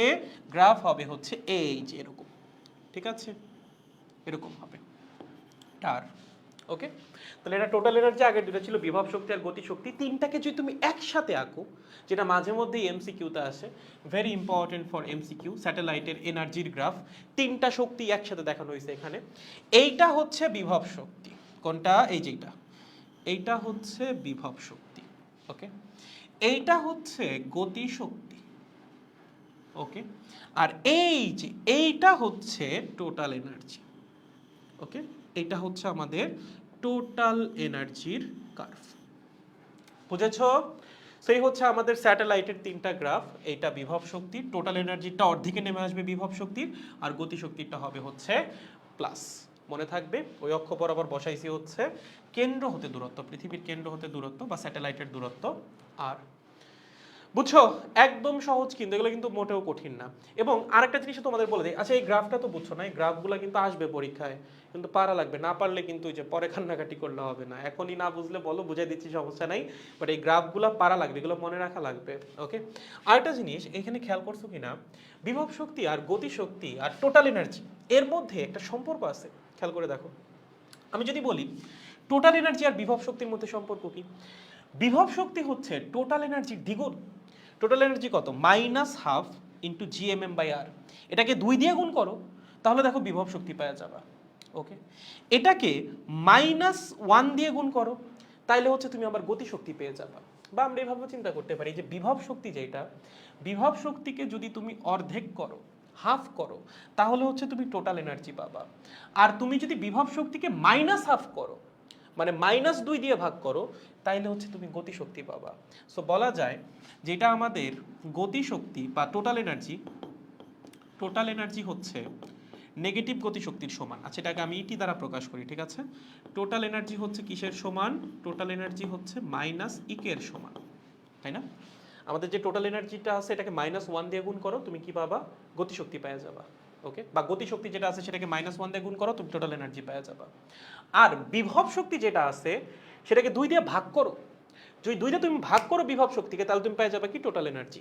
তার মানে বলা যায় ইজ ইকুয়ালস টু বিভব শক্তি ডিভাইডেড বাই 2। ওকে, সো এই হচ্ছে টোটাল এনার্জি, গতি শক্তি আর বিভব শক্তির মধ্যে সম্পর্ক স্যাটেলাইটের ক্ষেত্রে। এইটাও এমসিকিউ এর জন্য খুবই গুরুত্বপূর্ণ। কিসের জন্য? এমসিকিউ এর জন্য। এই সেম জিনিস তোমরা আরো একটা জায়গায় দেখছো, মনে করতে পারবা? এই যে শক্তিগুলোর মধ্যে সম্পর্ক, টোটাল এনার্জি, গতি শক্তি আর বিভব শক্তির মধ্যে এই সেম সম্পর্ক তুমি আরো একটা জায়গায় দেখছো। কোন জায়গায়? Can anyone remember? যারা কেমিস্ট্রি ভালো মতো পড়ছো তাদের পারা উচিত। এই সম্পর্কটা দেখা যায় ইলেকট্রনের মধ্যে। কার মধ্যে? ইলেকট্রনের মধ্যে। ইলেকট্রন আর নিউক্লিয়াসের মধ্যেও সেম সম্পর্কটা দেখা যায়। একটা ইলেকট্রন যখন নিউক্লিয়াসকে কেন্দ্র করে ঘোরে, তার যে টোটাল এনার্জি সেটা হয় তার গতি শক্তির -1 গুণ, বা গতি শক্তির নেগেটিভ ভ্যালুর সমান, এবং বিভব শক্তির অর্ধেক। কেমিস্ট্রিতে পড়ার কথা এটা, ঠিক আছে? এই সেম জিনিসটা কোথায় দেখা যায়? ইলেকট্রন এবং নিউক্লিয়াসের মধ্যে। ওকে, নিউক্লিয়াস, একদম সেম রিলেশনশিপটা চলে আসে ওখানেও। বুঝতে পেরেছো? সেই হচ্ছে মোটামুটি আমাদের স্যাটেলাইটের বিস্তারিত আলোচনা। আমার মনে হয় না এর চেয়ে বেশি কিছু তোমাদের বই বা কোথাও লেখা আছে, আশা করি নাই, এবং এর চেয়ে বেশি কিছু আসলে তোমাদের লাগবে না। পুরো জিনিসটা যদি বুঝে থাকো, তাহলে আমরা এখন ম্যাথ সলভিং এ যাব। থিওরি মোটামুটি আসলে আমাদের কমপ্লিট হয়ে গেছে, যা যা পড়াতে চাইছিলাম সব কিছুই মোটামুটি বলে ফেলছি। সো মনে হয় না স্যাটেলাইট নিয়ে কারো খুব বেশি প্রশ্ন থাকা উচিত। স্টিল যদি কারো কোনো প্রশ্ন থাকে জিজ্ঞাসা করতে পারেন, সমস্যা নেই। চলো বলো আমাকে। আসসালামু আলাইকুম। ওয়ালাইকুম আসসালাম। দেখো গাইস, এই পর্যন্ত ক্লিয়ার হয়েছে কিনা? এই পর্যন্ত সবাই বুঝেছো কিনা? থিওরি সবার কাছে ক্লিয়ার কিনা? যদি ক্লিয়ার হয়, আমরা সলভ করব কি? ম্যাথ, কয়েকটা ম্যাথ সলভ করব, বাকিগুলো তোমাদেরকে হোমওয়ার্ক দিয়ে দিব, তারপর বাকিটা পরের ক্লাসে শেষ করা যাবে। ঠিক আছে, আসেন আমাকে একটু বলেন সবাই কি এই পর্যন্ত বুঝছো কিনা গাইস? Let me no. চুপ করে বসে থাকলে হবে না, ভাইয়াকে একটু জানাইতে হবে তোমরা বুঝছো কিনা। বলো একটু, যদি সবাই বুঝে থাকো আমরা সামনে আগে যাবো। অরিন বলছে ক্লিয়ার ভাইয়া, ওকে ঠিক আছে। বাকি সবার কাছেও ক্লিয়ার, কারো কোনো কনফিউশন নাই এগুলো নিয়ে, সবাই বুঝতে পারছি শিওর। সামনে আগে যাচ্ছি, ম্যাথ সলভ করবো, লেটস গো, আসো ম্যাথ সলভ করি। কি করি? ম্যাথ। ও আচ্ছা, তার আগে দুই একটা একটু থিওরিটিক্যাল আলোচনা আছে হালকা পাতলা, যেগুলো আসলে লাগে। একটা হচ্ছে পার্কিং কক্ষপথ, হ্যাঁ এটা জ্ঞানমূলকের জন্য খুব গুরুত্বপূর্ণ। চলে আসে জ্ঞানমূলক, তোমাকে বলবে স্যাটেলাইটের বা কৃত্রিম উপগ্রহের পার্কিং কক্ষপথ কি। মাথায় রাখবা কৃত্রিম উপগ্রহ, এই যে ধরো এই যেই কক্ষপথে সে ঘুরতেছে, বা এই যে ছবিটা আঁকছিলাম, হ্যাঁ এখানে সে একটা বৃত্তাকার কক্ষপথে ঘুরবে, এটা হচ্ছে তার নিজস্ব কক্ষপথ, যেই কক্ষপথে সে ঘোরে, ঠিক আছে। বাট এই কক্ষপথে পাঠানোর আগে তাকে আরও একটা কক্ষপথে ঘোরানো হয়, কক্ষপথে ঘুরিয়ে ঘুরিয়ে তার গতিশক্তিটা বৃদ্ধি করা হয়, দেন হচ্ছে তাকে এই কক্ষপথে, মানে যেটা এসে ঘুরবে সেটাতে পাঠানো হয়। তার মানে ফিক্সড যেই কক্ষপথটা এসে ঘুরবে পৃথিবীকে কেন্দ্র করে, সেটাতে পাঠানোর আগেও তাকে একটা কক্ষপথে প্রথমে কিছুক্ষণ ঘুরাই নেওয়া হয়, ঘুরায় ঘুরায় তার গতিশক্তিটা বৃদ্ধি করা হয়, দেন নিয়ে যাওয়া হয় মেইন কক্ষপথে। প্রথমে যেই কক্ষপথটায় ঘোরানো হয় মেইন কক্ষপথে পাঠানোর আগে, সেটাকে বলা হয় কৃত্রিম উপগ্রহের পার্কিং কক্ষপথ। দেখো এটাই লেখা আছে, নির্দিষ্ট কক্ষপথে স্থাপনের আগে উপগ্রহটিকে সাময়িকভাবে যে কক্ষপথে ঘোরানো হয় তাকেই পার্কিং কক্ষপথ বলে। আমার নিজের দেখাতে এই প্রশ্ন দুইবার এইচএসসিতে আসছে জ্ঞানমূলকের মধ্যে, ঠিক আছে। সো এটা যেন অবশ্যই মনে থাকে যে পার্কিং কক্ষপথ কি স্যাটেলাইটের, এটা যেন ভুল না হয়, মনে থাকে যেন। এবং কৃত্রিম উপগ্রহের ব্যবহার, এখানে অনেকগুলো ব্যবহার দেওয়া আছে, আমি একটু ডিটেলস আলোচনা করে দিব, করে দিই একটু, ঠিক আছে। আসো একটু বলে দিই, এগুলা জ্ঞান অনুধাবনমূলকে চলে আসতে পারে। কৃত্রিম উপগ্রহ কী কাজে ব্যবহার হয়, বা এমসিকিউতে আসতে পারে, নিচের কোনটি কোনটি সঠিক কৃত্রিম উপগ্রহের ব্যবহারের জন্য, ওই যে বহুপদী সমষ্টি সূচকের প্রশ্নগুলো হয়। প্রথমত টেলিফোন বা ইন্টারনেট, এই যে আমরা টেলিফোনে যোগাযোগ করি কেমনে করি? স্যাটেলাইটের মাধ্যমে। আমরা এখান থেকে কথা বলি, সিগন্যাল যাই হচ্ছে কোনো একটা অপারেটরের কি বলে যে কন্ট্রোল সেন্টার, যেগুলো কন্ট্রোল সেন্টারে তারা পাঠায় হচ্ছে স্যাটেলাইটে, স্যাটেলাইট থেকে তুমি যার সাথে কথা বলতেছো সে যেই জোনের মধ্যে পড়তেছে, সেই জোনের যে কন্ট্রোল সেন্টার আছে সেই কন্ট্রোল সেন্টারে যায় সিগন্যাল, দেন হচ্ছে গ্রাহকের কাছে যায়। মানে ব্যাপারটা হচ্ছে অনেকটা এরকম। ধরো আমাদের এই প্রত্যেকটা, আমরা মানে এক একজন তো এক একটা এরিয়াতে, আমরা সবাই কোনো না কোনো জোনের মধ্যে আছি, ওকে, কোনো না কোনো জোনের মধ্যে আছি। জোনগুলো ক্ষেত্র বিশেষে সার্কেল হয়, কখনো কখনো হেক্সাগোনাল হয়, হেক্সাগোনাল হলে হচ্ছে সবচেয়ে পারফেক্ট। সো ধরো তুমি এখানে বসে কথা বলতেছো, তুমি একটা জোনের মধ্যে আছো, ওকে। এখান থেকে তুমি যে কথা বলবা সেটার ইলেকট্রিক সিগন্যালটা বা ইলেকট্রনিক যে সিগন্যালটা, সেটা যাবে হচ্ছে কন্ট্রোল অফিসে, তোমার কাছ থেকে সিগন্যাল, তারা এটাকে পাঠাবে হচ্ছে স্যাটেলাইটে, ওকে। এখানে একটা স্যাটেলাইট আছে, সেই স্যাটেলাইট সেই সিগন্যালটাকে গ্রহণ করবে, দেন সেটার মধ্যে যদি কোনো মডিফিকেশন করার দরকার হয় করে পাঠাবে হচ্ছে তুমি যার সাথে কথা বলতেছো তার কাছে। সে ধরো আর একটা জোনের মধ্যে আছে, ওকে, সে আছে এখানে, তার জোনের যে কন্ট্রোল অফিসটা সেটা হচ্ছে এখানে, স্যাটেলাইট সিগন্যাল পাঠাবে এখানে, দেন হচ্ছে সেটা যাবে তুমি যার সাথে কথা বলতেছো তার কাছে। সে যে কথাটা তো বলো, এইগুলোর মাঝখানে কিন্তু স্যাটেলাইট আছে, ওকে, সাবধান। যাই হোক, সো আমরা যে টেলিযোগাযোগ করি বা ইন্টারনেট ব্যবহার করি তার জন্য অবশ্যই কি লাগে? স্যাটেলাইট লাগে, স্যাটেলাইট ছাড়া এগুলো পসিবল না, ওকে। দেন হচ্ছে আবহাওয়ার পূর্বাভাস পাওয়া যায়, মানে এক একটা স্যাটেলাইট না এক একটা পারপাস ইউজ করা হয়, বুঝছো। কোনো কোনো স্যাটেলাইট হচ্ছে তোমার কমিউনিকেশনের পারপাস ইউজ করা হয়, যেটা হচ্ছে টেলিযোগাযোগ বা হচ্ছে ইন্টারনেট। কোনোটা ওয়েদার ফরকাস্টিং এর জন্য ইউজ করা হয়, আবহাওয়ার ওয়েদার ফরকাস্ট মানে কি আগে থেকে আবহাওয়া প্রেডিক্ট করা। লাইক উপর থেকে যখন তুমি অবজার্ভ করতেছো তখন তুমি একটা হিউজ এরিয়া দেখতে পারতেছো, ধরো তুমি বাংলাদেশে দাঁড়ায় আছো, হ্যাঁ, তুমি বাতাসের গতিবিধি থেকে দেখলা যে নেপাল থেকে একটা মেঘ বাংলাদেশের দিকে আসতেছে, কেমনে দেখবা? স্যাটেলাইটের মাধ্যমে, কারণ স্যাটেলাইট অনেক বিশাল একটা এরিয়া কভার করতে পারে, অনেকটা জায়গা জুড়ে সে অবজার্ভ করতে পারে, ওকে। সো তখন আগে থেকেই প্রেডিক্ট করতে পারবা যে হ্যাঁ 2 থেকে 3 দিন পর কিন্তু বৃষ্টি বাংলাদেশেও আসতেছে, ওকে। সো ওয়েদার ফরকাস্টিং করা যায় হচ্ছে স্যাটেলাইটের মাধ্যমে। দেন হচ্ছে পৃথিবীর বিভিন্ন প্রান্তে যদি তুমি ভূজরিপ করো, কেমনে করবা বলো? এত বড় পৃথিবী তুমি দেখবা কেমনে? স্যাটেলাইটের মাধ্যমে। এই যে আমরা ছবি টবি তুলি বা এই যে পৃথিবীর ছবি দেখা যায় বাইরে থেকে, এগুলো কেমনে তোলা হয়? সবই স্যাটেলাইটের মাধ্যমে, ওকে। দেন হচ্ছে সমুদ্রের গভীরতা নির্ণয় বলো, দেন হচ্ছে ভূপৃষ্ঠের বিভিন্ন স্থানে বেতার বা টেলিভিশনে যে তোমার এই যে লাইভ ব্রডকাস্টিং গুলো হয়, এই যে ধরো তোমার ইয়া চলতেছে, চ্যাম্পিয়ন্স ট্রফি চলতেছে, তুমি একদম লাইভ ব্রডকাস্ট দেখতেছো, কেমনে?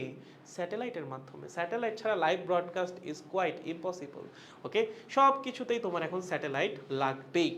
দেন হচ্ছে ঊর্ধ্ব আকাশের বিকিরণ বা তার প্রভাব সম্পর্কে বিভিন্ন তথ্য, মানে হচ্ছে মহাকাশ রিলেটেড বিভিন্ন ইনফরমেশন যে আমরা নেই বা বিভিন্ন যে গবেষণা হয়।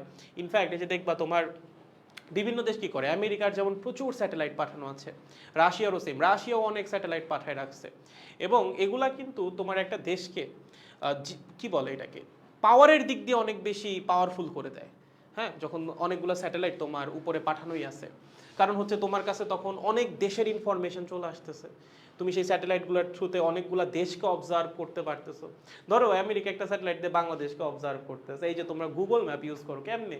এটা কার? এটা তুমি আমেরিকার, ঠিক আছে? কেমনে হয় এটা? এটা এক্সিকিউট কেমনে হয়? স্যাটেলাইটের মাধ্যমে। সো সে কিন্তু বাংলাদেশের কোনা কাঞ্চিতে কি আছে না আছে সব কিছুই জানে, এই অ্যাক্সেস কিন্তু আমেরিকার কাছে আছে। সো তারা তো এমনিতেই পাওয়ারফুল হয়ে যাবে, তাই না? সো এই জন্য হচ্ছে যে এই যে দেশগুলো দেখবা যে স্যাটেলাইট বা স্পেস, কি বলে এটাকে, স্পেস ইনভেনশন বলে মোস্ট প্রবলি, হ্যাঁ স্পেস ইনভেনশন বা এরকম কিছু একটা বলে, এটা নিয়ে এত বেশি ইন্টারেস্টেড।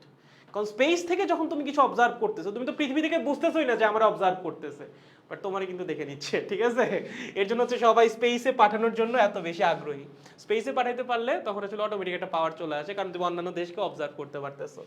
দেন হচ্ছে প্রতিরক্ষামূলক বিভিন্ন কাজে বা সামরিক বিভিন্ন কাজেও হচ্ছে তোমার স্যাটেলাইট ইউজ করা হয়। দেন হচ্ছে তোমার খেলাধুলা বিষয়ক যে জিনিসটা প্রেরণ বা ধারণের জন্য, মানে হচ্ছে ভিডিও পাঠানোর জন্য বা ওই যে লাইভ ব্রডকাস্টিং যেগুলো বললাম, সেসব পারপাসে অবশ্যই স্যাটেলাইট লাগে। স্যাটেলাইট ছাড়া এগুলো পসিবল না। গ্রহ নক্ষত্রের গঠন সম্পর্কে যদি তুমি আইডিয়া চাও, তার জন্য তোমার স্যাটেলাইট লাগবে। যেমন ধরো তোমার এই যে তোমার কি বলে, কি বলে এটাকে, ব্ল্যাক হোল, সরি এই যে ব্ল্যাক হোলের একটা ছবি আসলো, ঠিক আছে? এই ছবিটা কেমনে আসছিল বলো তো? যদিও এটাকে টেলিস্কোপের সাহায্যে ধারণ করা হয়েছিল, বিশাল অনেকগুলো বড় বড় হাবল টেলিস্কোপ, মোস্ট প্রবলি নাম আমার সঠিক খেয়াল নাই, 2020 সালে মনে হয় ছবিটা আসছিল কোভিডের টাইমে। হাবল টেলিস্কোপের থ্রুতে হচ্ছে তোমার এই আলো, মানে ব্যাপারটা হচ্ছে ধরো তোমার ধরো কথা কথা 2 কোটি আলোকবর্ষ দূরে একটা ব্ল্যাক হোল আছে। কতখানি দূরে? 2 কোটি আলোকবর্ষ দূরে। তার মানে হচ্ছে 2 কোটি আলোকবর্ষ দূরে, মানে হচ্ছে আলো 2 কোটি বছরে যতটা দূরত্ব অতিক্রম করতো ততটা ডিস্টেন্স। তার মানে ওই যে ব্ল্যাক হোলটা, সেখান থেকে যদি কোনো লাইট আসে, সেটা পৃথিবীতে আসতে লাগবে হচ্ছে 2 কোটি বছর। কত? 2 কোটি বছর।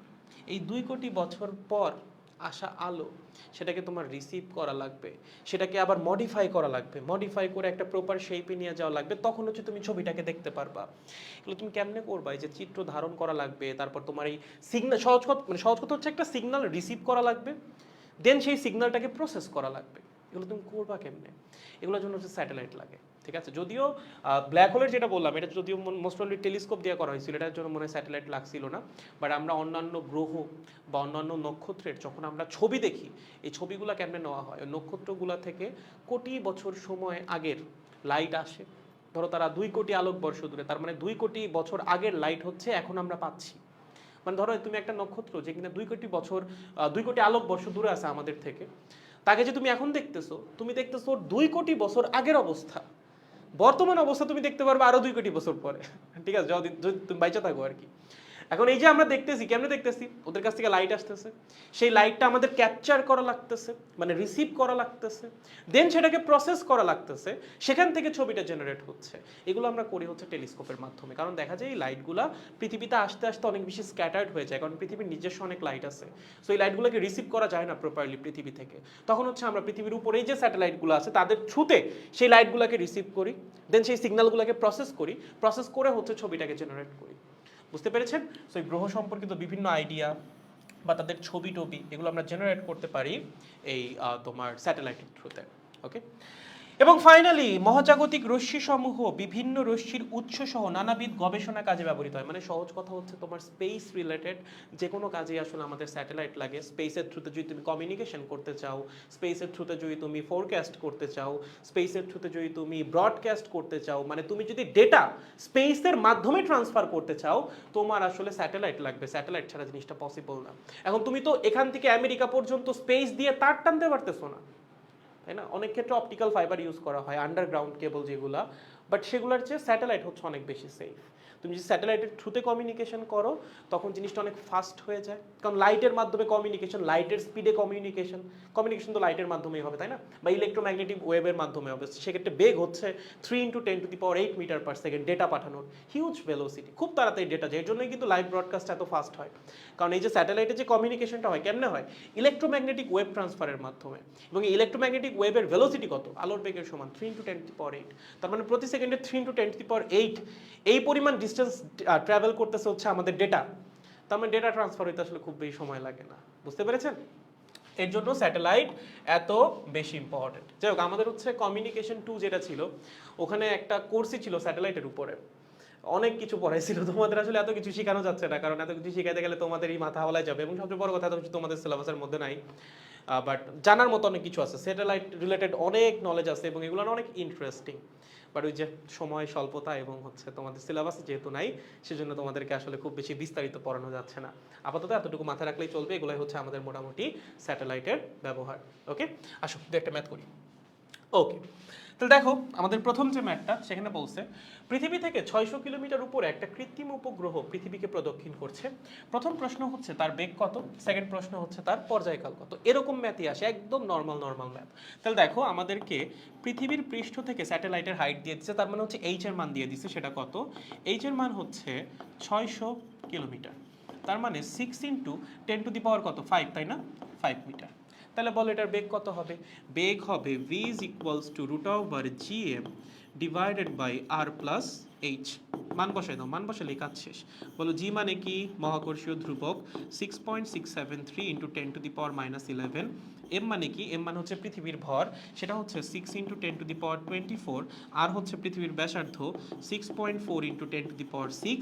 h হচ্ছে পৃথিবীর পৃষ্ঠ থেকে স্যাটেলাইটের উচ্চতা 600 কিলোমিটার, মানে হচ্ছে 6 ইন্টু 10 টু দি পাওয়ার 5। ওকে, তোমার কাজ হচ্ছে জাস্ট ক্যালকুলেট করা, এবং এখানে কিন্তু অনেক মান, অনেক ক্যালকুলেশনে কিন্তু মিস্টেক করা যাবে না। ফর্মুলা খুব সহজ, ম্যাথ কঠিন না, ক্যালকুলেশনটা একটু কঠিন হয়ে যায়, কারণ ক্যালকুলেশনগুলো একটু বড়। ওকে, সো এগুলো কিন্তু মিস্টেক করা যাবে না। অনেক স্টুডেন্ট এখানে ভুল করে, সব কিছু ঠিকঠাক করে, কারণ লেখা লাগতেছে মাত্র 2 লাইন, ক্যালকুলেশনটা ভুল করে। ক্যালকুলেশন ভুল করলেই কিন্তু ম্যাথ শেষ। ওকে, নাম্বার 1 বা 2 কাটা দিবে, চাইলে পুরো নাম্বারও কাটা দিতে পারে, স্যারের ইচ্ছা। ওকে, সো ক্যালকুলেশন খুব কেয়ারফুলি করতে হবে, করে রেজাল্টটা বের করতে হবে, যেটা আসবে সেটা আমাদের স্যাটেলাইটের বেগ। কোন থাকবে? গুড। সেকেন্ডটাই বলছে স্যাটেলাইটটার পর্যায়কাল কত। এটা দুইভাবে করা যেতে পারে। একটা হচ্ছে তুমি ডিরেক্ট পর্যায়কালের যে formula 2 pi into R plus H, তার উপর হচ্ছে whole cube, okay, divided by G M, তার উপর হচ্ছে টু দি পাওয়ার হাফ। এর দিয়ে সরাসরি করতে পারো, এখানে মান বসে।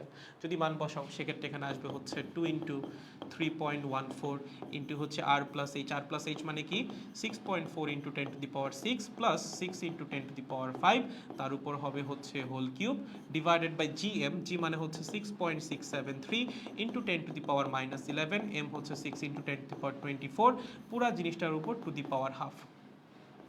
High to the power half.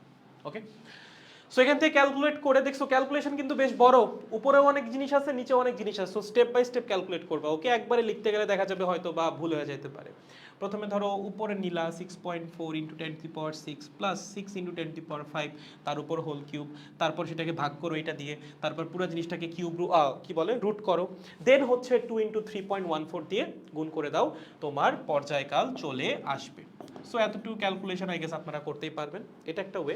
অথবা আপনি এই বেগটাকে ইউজ করেও সলভ করতে পারতেন, যে হ্যাঁ পর্যায়কাল টি হবে হচ্ছে আমার উপগ্রহের একবার ঘূর্ণনে বা একবার রোটেট করায় অতিক্রান্ত দূরত্ব, that means 2 pi into R plus H divided by হচ্ছে বেগ। তুমি চাইলে এটা দিয়েও হচ্ছে পর্যায়কাল বের করতে পারতা। ভাইয়া বেগ কই থেকে পাইতাম? এই যে ক নম্বরে বেগ বের করছো না, সো ধরো একটা ম্যাথ আসবে গতে, একটা আসবে ঘতে, ঠিক আছে? যদিও এত সহজ ম্যাথ দিয়ে একটা সৃজনশীল দেওয়া উচিত না, একটা তো হালকা একটু কঠিন হওয়া উচিত গ বা ঘ এর মধ্যে। তাও যদি দিয়ে দেয়, ধরো গতে আসছে এটা, ঘতে আসছে এটা, সেক্ষেত্রে গতে যদি তুমি বেগের মানটা বের করো, ঘতে হচ্ছে সেই বেগের মানটা বসিয়ে তুমি সরাসরি পর্যায়কালটা বের করে ফেলতে পারো, রেজাল্ট উইল বি সেম। ঠিক আছে? সো তোমার যেমন ভালো লাগে, তুমি চাইলে ডিরেক্ট ফর্মুলা দিয়েও করতে পারো, অথবা তুমি আগে যে বেগটা বের করলা সেই ইনফরমেশনটা ইউজ করেও তুমি স্যাটেলাইটটার পর্যায়কাল বের করে ফেলতে পারো, আপনার যেভাবে সুবিধা হয়। সহজ না? একদম সহজ। চলো পরের ম্যাথে চলে যাচ্ছে। এগুলো just plug and play, formula লিখবা, মান বসাবা, রেজাল্ট বের হয়ে যাবে। ওকে, লেটস গো। সেকেন্ডটা কি বলছে?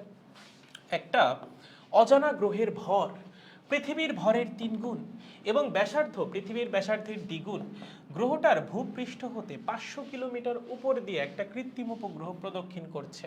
কৃত্রিম উপগ্রহের পর্যায়কাল কত? ও মাই গড, অনেক কঠিন ভাইয়া। কি কঠিন বেটা, বলো ভাইয়া। আমি তো এতদিন ধরে পড়ছি পৃথিবীর জন্য, যদি আমাকে অন্য কোনো গ্রহের জন্য কৃত্রিম উপগ্রহ দিয়ে দেয়, তার পর্যায়কাল কেমনে নির্ণয় করব? বলো ফর্মুলা কি ছিল? ফর্মুলা ছিল T is equals to 2 pi multiplied by R plus H whole cube divided by G M, তার উপর পাওয়ার হচ্ছে হাফ। আর কি ছিল? পৃথিবীর ব্যাসার্ধ, এম কি ছিল পৃথিবীর ভর। কখন? যখন স্যাটেলাইট পৃথিবীকে প্রদক্ষিণ করতেছে। যদি স্যাটেলাইট পৃথিবীকে প্রদক্ষিণ না করে অন্য কোনো গ্রহকে প্রদক্ষিণ করে, তখন আর হিসাবে ওই গ্রহের ব্যাসার্ধ বসাইতে হবে, এম হিসাবে ওই গ্রহের ভর বসাইতে হবে, তাইলেই কাজ শেষ। তাহলে এম কি? স্যাটেলাইট যেই গ্রহকে প্রদক্ষিণ করতেছে সেই গ্রহের ভর। সেটা কত? সেটা পৃথিবীর ভরের 3 গুণ। দ্যাট মিনস 3 ইন্টু পৃথিবীর ভর, 6 ইন্টু 10⁻24। এটা হচ্ছে আমাদের বর্তমান যে গ্রহটা নিয়ে আমরা কাজ করতেছি, স্যাটেলাইট যাকে প্রদক্ষিণ করতেছে তার ভর। আর হচ্ছে ওই গ্রহটার ব্যাসার্ধ, স্যাটেলাইট যাকে কি বলে প্রদক্ষিণ করবে বা যার চারপাশে ঘুরবে, সেটা কত? পৃথিবীর ব্যাসার্ধের 2 গুণ। তার মানে এবার আর হবে হচ্ছে 2 ইন্টু 6.4 ইন্টু 10⁻6 এত মিটার। ওকে, সো আমরা গ্রহের ভর পেয়ে গেছি, ব্যাসার্ধ পেয়ে গেছি, বাকি সব মান বসাই দিলেই হয়ে যাবে। এইচ এর মান দেওয়া আছে 500 কিলোমিটার। দ্যাট মিনস এইচ হচ্ছে 5 ইন্টু 10⁻5 মিটার।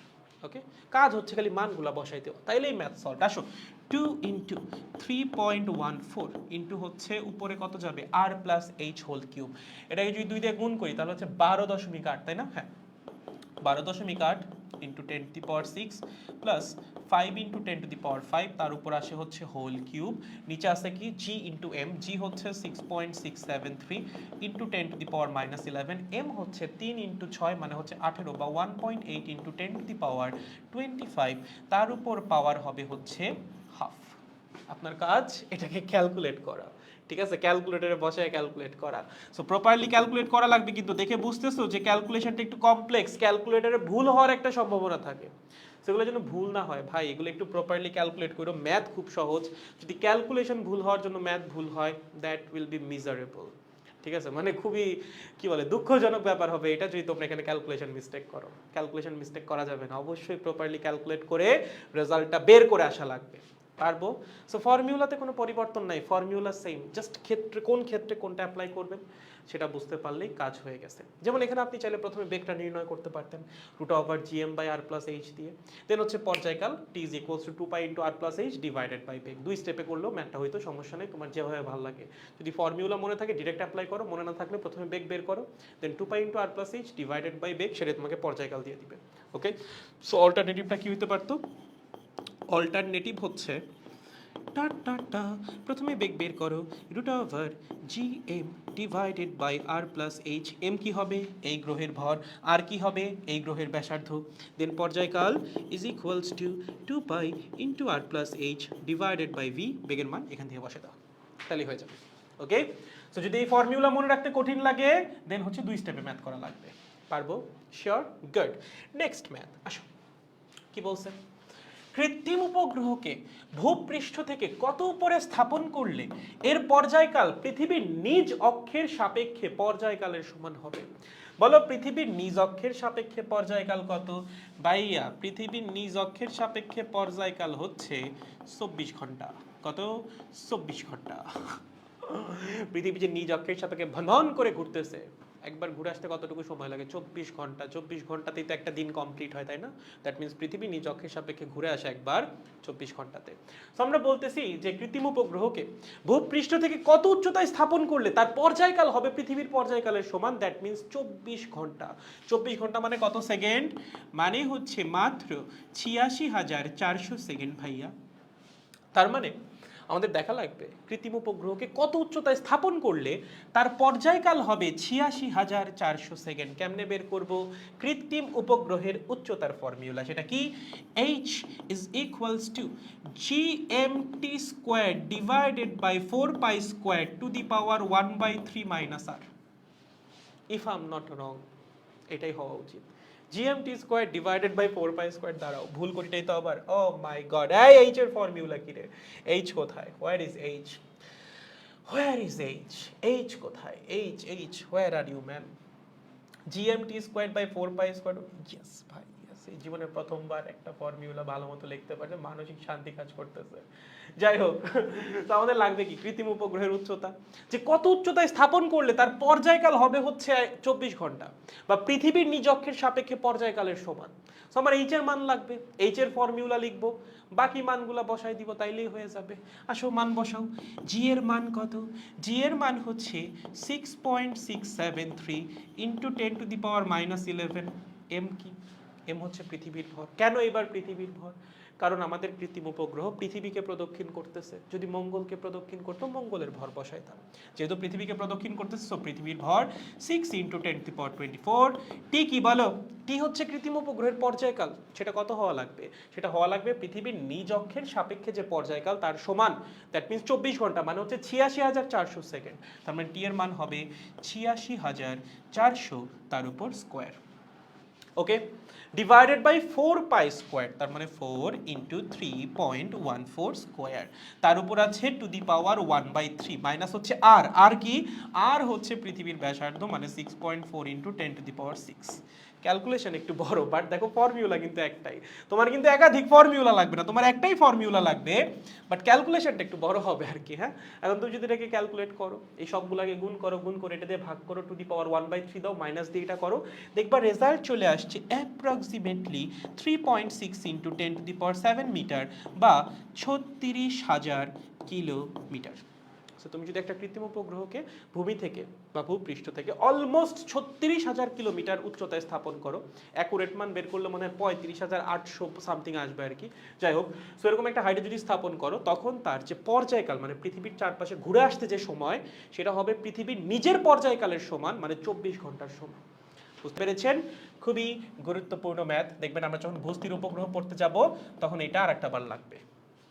ওকে, সহজ, জাস্ট উচ্চতার ফর্মুলা দিয়ে যেই যেই মানগুলো আছে সেগুলোকে বসাই দিতে হবে। বসাই দিলেই কেল্লা ফতে, মানে কাজ শেষ। পারবো? সহজ। ওকে ভাইয়া, নেক্সট ম্যাথ কি বলছে? বলছে চন্দ্রের গতিবেগ কত পার্সেন্ট বৃদ্ধি করলে সেটি আর পৃথিবীকে প্রদক্ষিণ করবে না। পৃথিবীকে প্রদক্ষিণ করবে না কেন? কারণ তখন সে মুক্ত হয়ে যাবে। তুমি ধরো চাঁদের বেগ বাড়াচ্ছ। চাঁদ কি? চাঁদ হচ্ছে উপগ্রহ, তাই না? চাঁদ কেমনে ঘুরে পৃথিবীর চারপাশে? বৃত্তাকার পথে ঘুরে। মাথায় রাখা লাগবে চাঁদ কিভাবে ঘুরে। চাঁদ পৃথিবীর চারপাশে ঘুরে বৃত্তাকার পথে। সো ধরো এটা হচ্ছে তুমি, ওকে, এটা তুমি, এবং এটা হচ্ছে তোমার চাঁদ, সরি এটা পৃথিবী, এটা হচ্ছে চাঁদ। ওকে, সো চাঁদ পৃথিবীর চারপাশে কিভাবে ঘোরে? বৃত্তাকার পথে ঘোরে। ওকে, কিভাবে? বৃত্তাকার পথে। তাহলে চাঁদ যেহেতু পৃথিবীর চারপাশে বৃত্তাকার পথে ঘুরে, তাহলে চাঁদের বেগ কত হওয়া উচিত? চাঁদের বেগ হওয়া উচিত v is equals to √gm divided by r plus h, যেখানে r প্লাস h বা স্মল r লিখতে পারো, √gm divided by small r। এটা হচ্ছে চাঁদের বেগ। ওকে, যেখানে আরটা কি? আর হচ্ছে পৃথিবীর কেন্দ্র থেকে চাঁদের দূরত্ব, এটা হচ্ছে স্মল r। ওকে ভাই, আপনি কেমনে বুঝলেন বেগ এইটাই হবে? তুমি যদি আর দূরত্বে চাঁদের পরিবর্তে একটা কৃত্রিম উপগ্রহ রাখতা এবং সে যদি বৃত্তাকার পথে পৃথিবীকে প্রদক্ষিণ করতো, তার বেগ কত হইতো? এটাই হইতো। সো চাঁদের বেগ এটাই হবে, কারণ চাঁদও পৃথিবীকে বৃত্তাকার পথেই প্রদক্ষিণ করতেছে। তার মানে এটা হচ্ছে চাঁদের বর্তমান বেগ। আমি যদি এখান থেকে চাঁদের ঘূর্ণন বন্ধ করতে চাই, তাহলে কি করা লাগবে? চাঁদের বেগকে করা লাগবে মুক্তি বেগের সমান। বলো, পৃথিবীর কেন্দ্র থেকে আর মিটার দূরে মুক্তিবেগ কত? মুক্তিবেগ হচ্ছে √2gm ডিভাইডেড বাই r, তাই না? এটা হচ্ছে চাঁদের মুক্তিবেগ। চাঁদকে যদি তুমি এই বেগ দিতে পারো, তাহলে চাঁদ আর পৃথিবীর চারপাশে ঘুরবে না, সে পৃথিবী ছেড়ে চলে যাবে, কারণ মুক্তিবেগ পেয়ে গেছে। সো এটা হচ্ছে চাঁদের বর্তমান বেগ। চাঁদের বেগ করা লাগবে হচ্ছে এইটা। তাহলে আমাকে বলো তো, চাঁদের বর্তমান বেগ মুক্তিবেগের কত গুণ? চাঁদের বর্তমান বেগ হচ্ছে মুক্তিবেগের √2 ভাগের 1 ভাগ। এখান থেকে চাঁদের বেগকে যদি আমি মুক্তিবেগের সমান করতে পারি, তাহলে চাঁদ পৃথিবীর চারপাশে ঘোরা বন্ধ করে দিবে। তাহলে চাঁদের বেগ বৃদ্ধি করতে হবে কতখানি? চাঁদের বেগ আসে হচ্ছে v, বানাইতে হবে হচ্ছে v। যদি এতটুকু বৃদ্ধি করা যায়, তাহলে চাঁদ আর পৃথিবীর চারপাশে ঘুরবে না। তাহলে চাঁদের বেগ বৃদ্ধি করতে হবে কতটুকু? v minus v।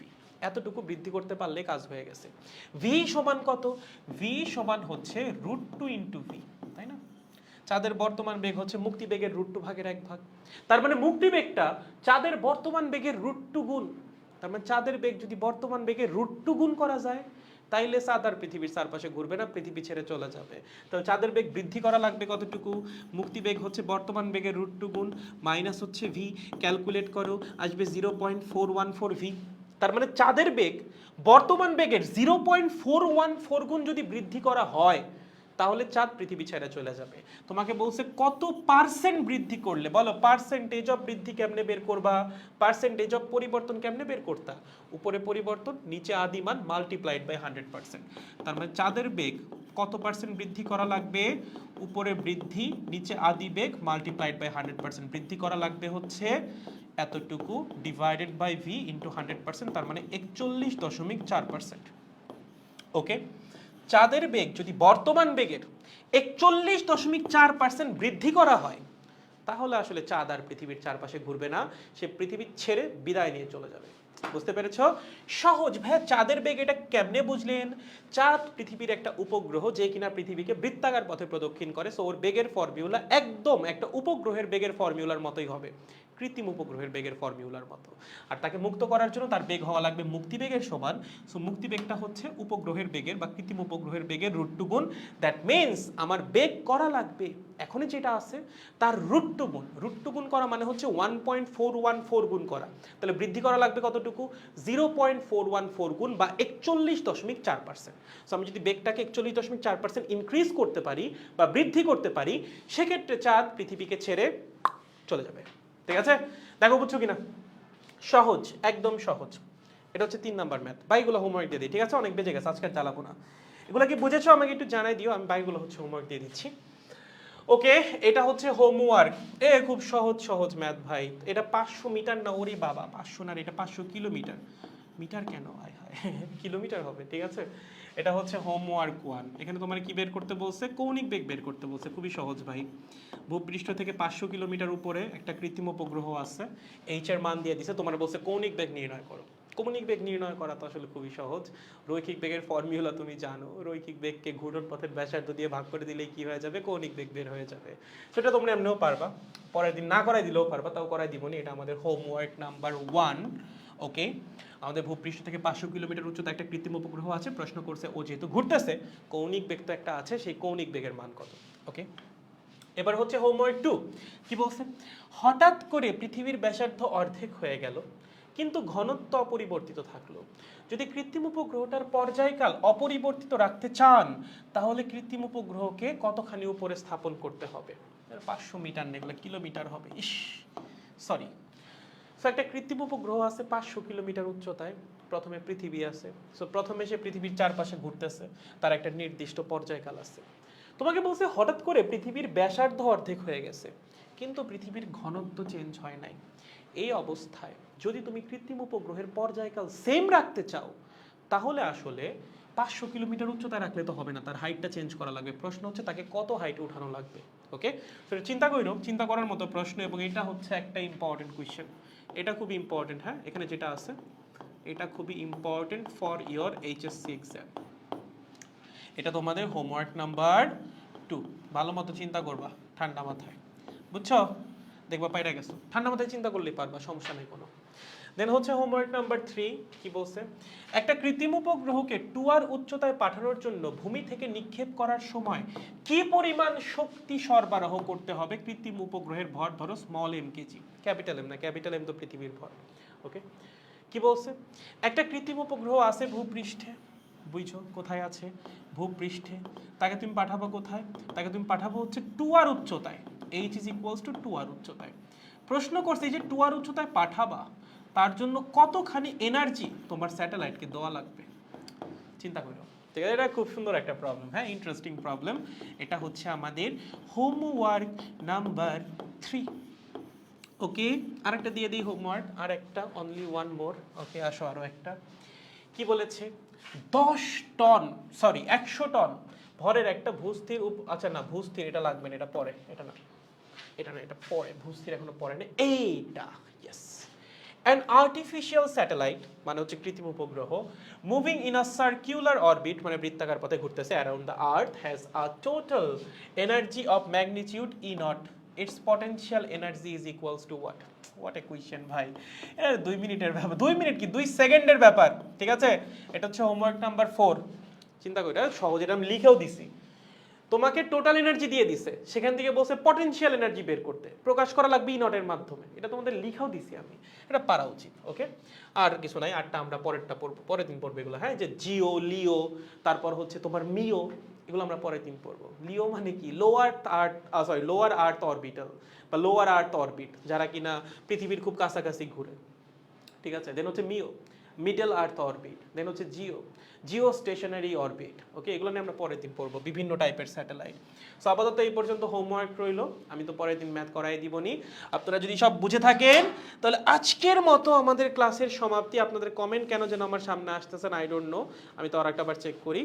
ওকে, জি ভাইয়া অল ক্লিয়ার, জি ভাইয়া ক্লিয়ার, বুঝছি ভাইয়া, ভেরি গুড ভেরি গুড। তাহলে আশা করতেছি পরবর্তী ক্লাসে, সোমবারের ক্লাসে আসলে আমরা চ্যাপ্টারটা কমপ্লিট করে ফেলবো, কারণ এখানে আমাদের অল্প কয়েকটা ম্যাথ আছে।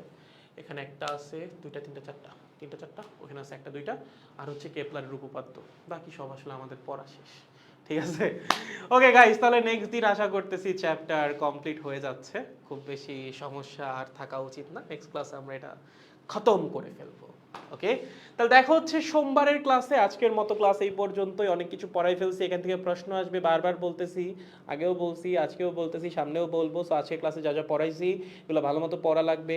আমি জানি তোমরা ম্যাথ করতে বেশি ইন্টারেস্টেড, থিওরি পড়তে তোমাদের ভালো লাগে না, বাট ওই যে থিওরির কনসেপ্ট যদি ক্লিয়ার না হয়ে থাকে তাহলে ম্যাথ করা খুব কঠিন হয়ে যাবে। যেমন ধরো এই যে ম্যাথটা হোমওয়ার্ক 3, এই ম্যাথ তুমি থিওরি ছাড়া সলভই করতে পারবা না, আসলেই পারবা না। তোমার বইয়ে যেসব ফর্মুলা দেওয়া আছে, কোনো ফর্মুলা দিয়ে তুমি ম্যাথ প্রুফ করতে পারবা না, বা তুমি সলভ করে আসতে পারবা না। তোমার থিওরিটিক্যাল কনসেপ্ট স্ট্রং হওয়া লাগবে।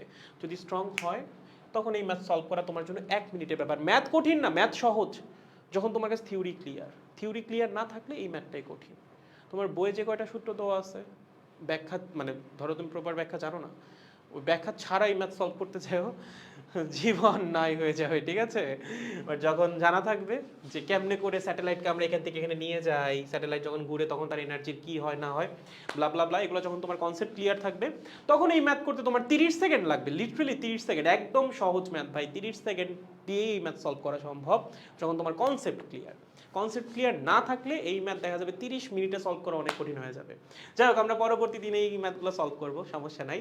আজকের মতো এই পর্যন্তই, অনেকক্ষণ ধরে জ্বালাইলাম আপনাদেরকে। দেখা হচ্ছে নেক্সট ক্লাসে সোমবার দিন। ও ক্লাসের টাইম, গাইস ক্লাসের টাইম, এই ক্লাসের টাইম কি রাত 10টায় রাখবো? দেখো সমস্যা হয় কিনা তোমাদের, তাইলে 10টা বা 10:30, দেখো কোনটায় রাখবো বলো, 10টায় রাখবো নাকি 10:30টায় রাখবো? ফার্স্ট পেপার ব্যাচের টাইম যখন রাখবো, সেকেন্ড পেপার ব্যাচের টাইমও তখন। ওকে, মানে আমি হচ্ছে 25 ব্যাচকে দিনে পড়াচ্ছি, 26 ব্যাচকে তাহলে রাতে পড়াবো, মানে যে কোনো একটা। আর 26 ব্যাচ যদি তোমরা দিনে পড়ো তাহলে তোমাদের সব টাইম দিনে নিয়ে যাবো, 25এরটা হচ্ছে রাতে নিয়ে আসবো, তোমাদের যেমন সুবিধা হয়। আমি রাতটা প্রেফার করি 26-এর জন্য বা একাডেমিক ক্লাসের জন্য, কারণ এই যে একাডেমিক ক্লাস অনেক কিছু পড়ানো যায়, মজা হয় অনেক একাডেমিক ক্লাসে, এই জন্য হচ্ছে একটু রিল্যাক্সড হয়ে পড়াইতে বেশি ভালো লাগে একাডেমিক ক্লাস, ঠিক আছে। দেখেন কখন পড়বেন আপনারা বলেন, এই কখন পড়বা? ভাইয়া বোর্ডের সিকিউ সলভ না করে যদি আপনার প্র্যাকটিস শিট সলভ করি তাহলে কি প্রবলেম হবে? না, এটা ব্যাপারটা কি, ধরো আমি যেমন নিজে পার্সোনালি কখনো বোর্ড সিকিউ সলভ করি নাই, বাট আমার তো কোনো সমস্যা হয় নাই সিকিউ সলভিংয়ে। সিকিউ তো আসলে মানে দুনিয়ার বাইরে থেকে কোনো প্রশ্ন করে না। তোমার যখন বইয়ের ম্যাথ ক্লিয়ার তখন তো আসলে সিকিউ তুমি এমনিতেই পারা উচিত। আর যখন বইয়ের কনসেপ্টে ঝামেলা থাকবে তখন আসলে তোমার সিকিউ পারাটাও কঠিন হয়ে যাবে। যদি তোমার এরকম হয় যে সিকিউ প্রশ্ন ধরতে তোমার সমস্যা হয়, তুমি সিকিউ কোয়েশ্চেন দেখলে বুঝো না, সেক্ষেত্রে তোমার সিকিউ প্র্যাকটিসটা ইম্পর্টেন্ট, বা তোমার বোর্ডের প্রশ্ন অ্যানালাইসিসের জন্য সিকিউ ইম্পর্টেন্ট। বাট না করেও আসলে ভালো করা সম্ভব যদি তোমার সিকিউ ধরতে খুব বেশি সমস্যা না হয়, ঠিক আছে। ওকে, 10টা 30, ওকে 10টা 30 দিব, 10টা 30-এ দিব, আমার সমস্যা নেই, আমি তো সারাদিনই বাসায় মানে ফ্রি, আমার কোনো প্যারা নাই। তোমরা 10টা 30-এ করলে 10টা 30-এ দিব, 10টায় করলে 10টা দিব। আচ্ছা একটা কাজ করি, আমি হচ্ছে একটা পোল দিয়ে দিই, ঠিক আছে। আইদার হচ্ছে 10টা অথবা হচ্ছে 10টা 30, যেটা তোমাদের সুবিধা হয়, আমার কোনোটাতেই প্যারা নাই। ওকে, সো ফার্স্ট পেপার ব্যাচেও যেই টাইম হবে, সেকেন্ড পেপার ব্যাচেও কিন্তু একই টাইমে ক্লাস হবে। ওকে গাইস, ওকে, তাহলে আমি একটা পোল দিয়ে দিচ্ছি, তোমরা সবাই একটু ভোট দিয়ে জানাই দিও। সো দিনের বেলাটা আর পোলে রাখলাম না, তাহলে দিনের বেলায় হয়তো বা আমরা ক্লাসটা করতেছি না, আমরা আপনাদের ক্লাসটা রাতের বেলাতেই নিব। আমার মনে হয় 10টা বা 10টা 30-এ ক্লাস নিলে কারো খুব বেশি সমস্যা হওয়ার কথা না। ঠিক আছে, ক্লাসগুলো কিন্তু একটু নিয়মিত করা লাগবে বাচ্চারা, ক্লাস মিস দেওয়া যাবে না। রেগুলার পড়াশোনা করলে পড়াশোনা এমনি আগাবে। তাহলে দেখা হচ্ছে নেক্সট ক্লাসে। আজকের মতো এখানে বিদায়, শুভরাত্রি, টাটা।